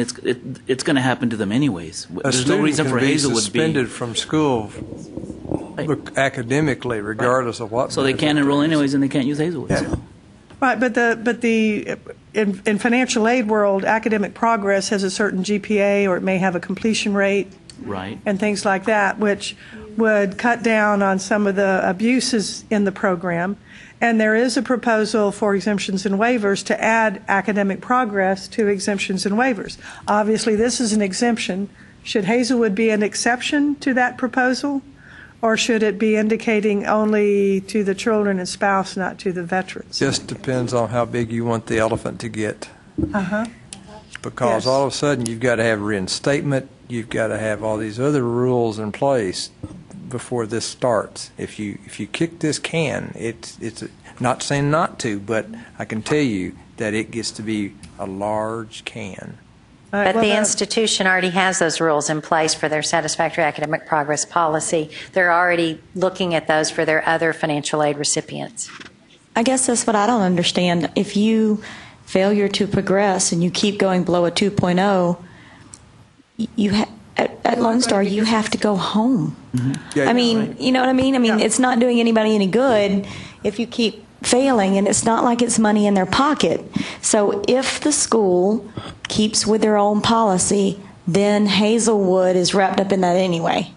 Yeah, Tina's exactly right. A student has to make progress. If you start wrapping it into financial aid, which it could be, I could see how it could be, but if it's currently students had to make progress in school. If their grade point falls below a certain point, they're going to be put on probation and ultimately suspension. And it doesn't matter if you're on suspension, you can't go to school there. And I believe, I certainly agree with the suspension and so forth. But the question is, do you have to get to the point of suspension before you lose eligibility for Hazlewood? Or would it be higher than a higher level of performance, such as whatever is required for financial aid? I can see it argued either way. Yeah, I can too, and that's why we wanted to bring it up. I think for other exemptions and waivers that this will be a proposal that goes forward, and the question would be whether in that proposal Hazlewood or the veterans in Hazlewood should be the exception. They should not be an exception? In your STAT policy, you already have appeal procedures. So I mean, if there are different circumstances that a veteran has that they can document, and you put them on an academic plan or whatever it is, you have that already set up for the legacy students now, so they're able to appeal. So it makes sense to, in our mind, to have it all uniform for STAT. Even for the veteran. The only issue you have is not everybody's in financial aid. A lot of your offices, veterans offices, right, to some extent. I'm sure everyone's doing SAP. But understand there's rules for financial aid and there's rules for academic progress. Right. There's two separate handles. And I think the drafted language for the exemptions and waivers was that they would have to be meeting the financial aid academic progress requirements, because we knew that those had the hardship provisions and appeals kinds of angles to it. Yeah. Because one of the things, again, not necessarily with Hazlewood, but there is abuse in some of the exemption and waiver programs. And since this is now all exemptions and waivers in 11 total, almost $500 million of foregone tuition and fees, requiring some level of performance to continue seemed appropriate. At Lone Star, it's not like the student, once they're, we don't cut them off. You're on suspension. You didn't do well this semester. There's a warning, and then there's a probation, and then there's suspension. And even at the warning level, with I have 400 students of my own with their GI Bill benefits. When I see that they are on a warning, I'm calling. Because at that point, I'm concerned, because it's almost like it's a trickling effect. It's going to, I don't want to see that happen. I don't want to see them, that last semester get terminated. So there's a process, and it's the same thing with, I know that our counseling office also participates in a program similar to that, where they contact the student right away and they ask, what's the problem? Do you need tutoring? Do you need help? So I just think that having some standards and some parameters in place for a program that is this is a great program, and it's very helpful. It's assisting our veteran students with trying to figure out what they want to do after their military transition, and to have a veteran student that continues to go to school and is not progressing, is not doing well. It's contradictory to what the program was supposed to do, or is supposed to be doing. So for legacy, you have the ability to determine throughout that process, and I understand you have all these processes in place to keep them from going down the wrong road, but assuming they still continue to make bad grades or drop out, for legacy, you have the ability to take Hazlewood away and determine when they get it back. Do you think that same line you should have that same ability for veterans and absolutely children's schools? And and they can, even with with when a student is on suspension at Lone Star, and this is just across the board, now we have it in place in the Veterans Affairs Center where when you're on suspension, well, we cannot certify you for that semester. Unless you have gone to speak with a counselor, she has to send a statement, a letter, he or she has to send a statement or a letter to the Veterans Affairs Center stating this student is allowed to register for classes, but these are the conditions. And we monitor that student to make sure that they're following through with their, their commitment to that, to those conditions with that particular, that agreement with the school. And I have an online comment. This person says the colleges, universities all have an academic progress policy. All students must come under this policy, regardless of the program they are using. They can appeal just as any other student. Just my opinion. Sure. Well, the other piece that we've proposed for exemptions and waivers had to do with using an exemption to get around the penalty tuition for excess hours or excess drops.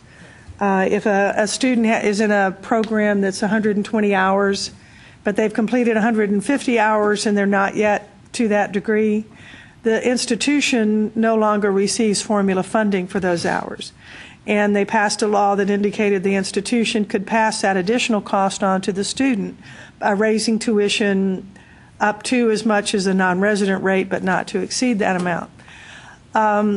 The problem is that the way it is right now, if you have an exemption from tuition like Hazlewood would be, and you're at 175 hours, they can put in the penalty, but you have an exemption from tuition, whether it's non-resident rate or resident rate. You don't pay tuition, so in that case, the student still gets the full exemption, and it's the institution that's getting penalized for the student having excess hours. So one of the recommendations is to indicate that the exemption in the case of excess hours or excess drops would be limited to the resident tuition rate and not to the penalty tuition. So the person could get the Hazlewood exemption or whatever exemption for resident tuition and the other fees, of course, but if they were being charged a higher tuition rate because of excess hours, they would pay the difference between the resident rate and whatever that penalty level was. Again, this was not designed for Hazlewood, it was designed for exemptions and waivers because right now we have students getting around those penalties by being in an exemption program. And again, the thought was that that's not the intent. And one of the goals of the state is to get the students to acquire their degrees and move on.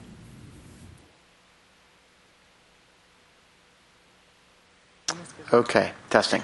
I was just going to add on to what Lone Star was saying, is that being a former financial aid advisor, I can tell you, I did that for 5 years. That conversation when you have that SAP appeal, and they come in after they've had their warning period and now they're in for their serious appeal, that can change them.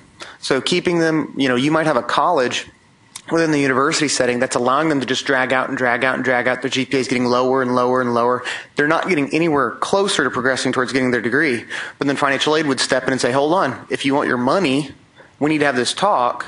And then you sit there, you map out where they've been, where they're headed, and given extenuating circumstances, like again, I would not say that legacy students are anywhere near the same as our Hazlewood students, because our Hazlewood students have different experiences.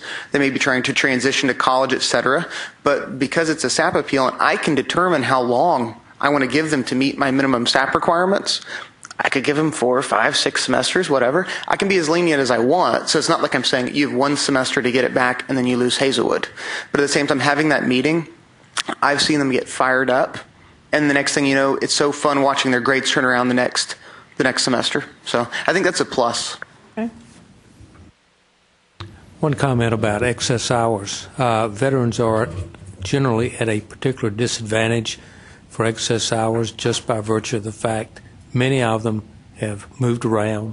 They've had, through no fault of their own, they end up with excess hours. Right. Well, and I think there are hardship provisions in that as well.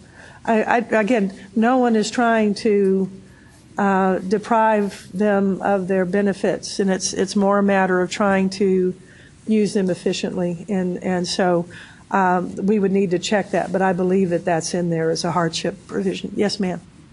In my prior life as a base education and training manager in Air Force Base, one of the things that I realized that was not happening is they weren't telling these kids when they were taking tuition assistance, where are you going to be when you get out? What are you going to do when you get out? Are you going to live in Texas? Are you going to live in wherever? So honestly, that's where it starts, because these students don't know, I have 160 hours.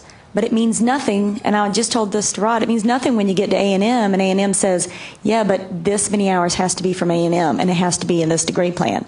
So honestly, I mean, I don't know how that works and getting that training out. I mean, I know how it worked on my base, that there needs to be a clear line of, hey, you're going to live in Texas, find a place where you can take some courses online where you want to do an associate's. Because that's where the training starts, because they're getting useless hours in useless degrees, and I'm trying not to be mean and have for-profit institutions, throw bricks through my window, but they're preyed upon by these for-profits that are everywhere, and they get nothing. Yeah. And it's just wasting their money and their benefits. So it starts there with the education and the big people who make big policies, sending out that education to the bases.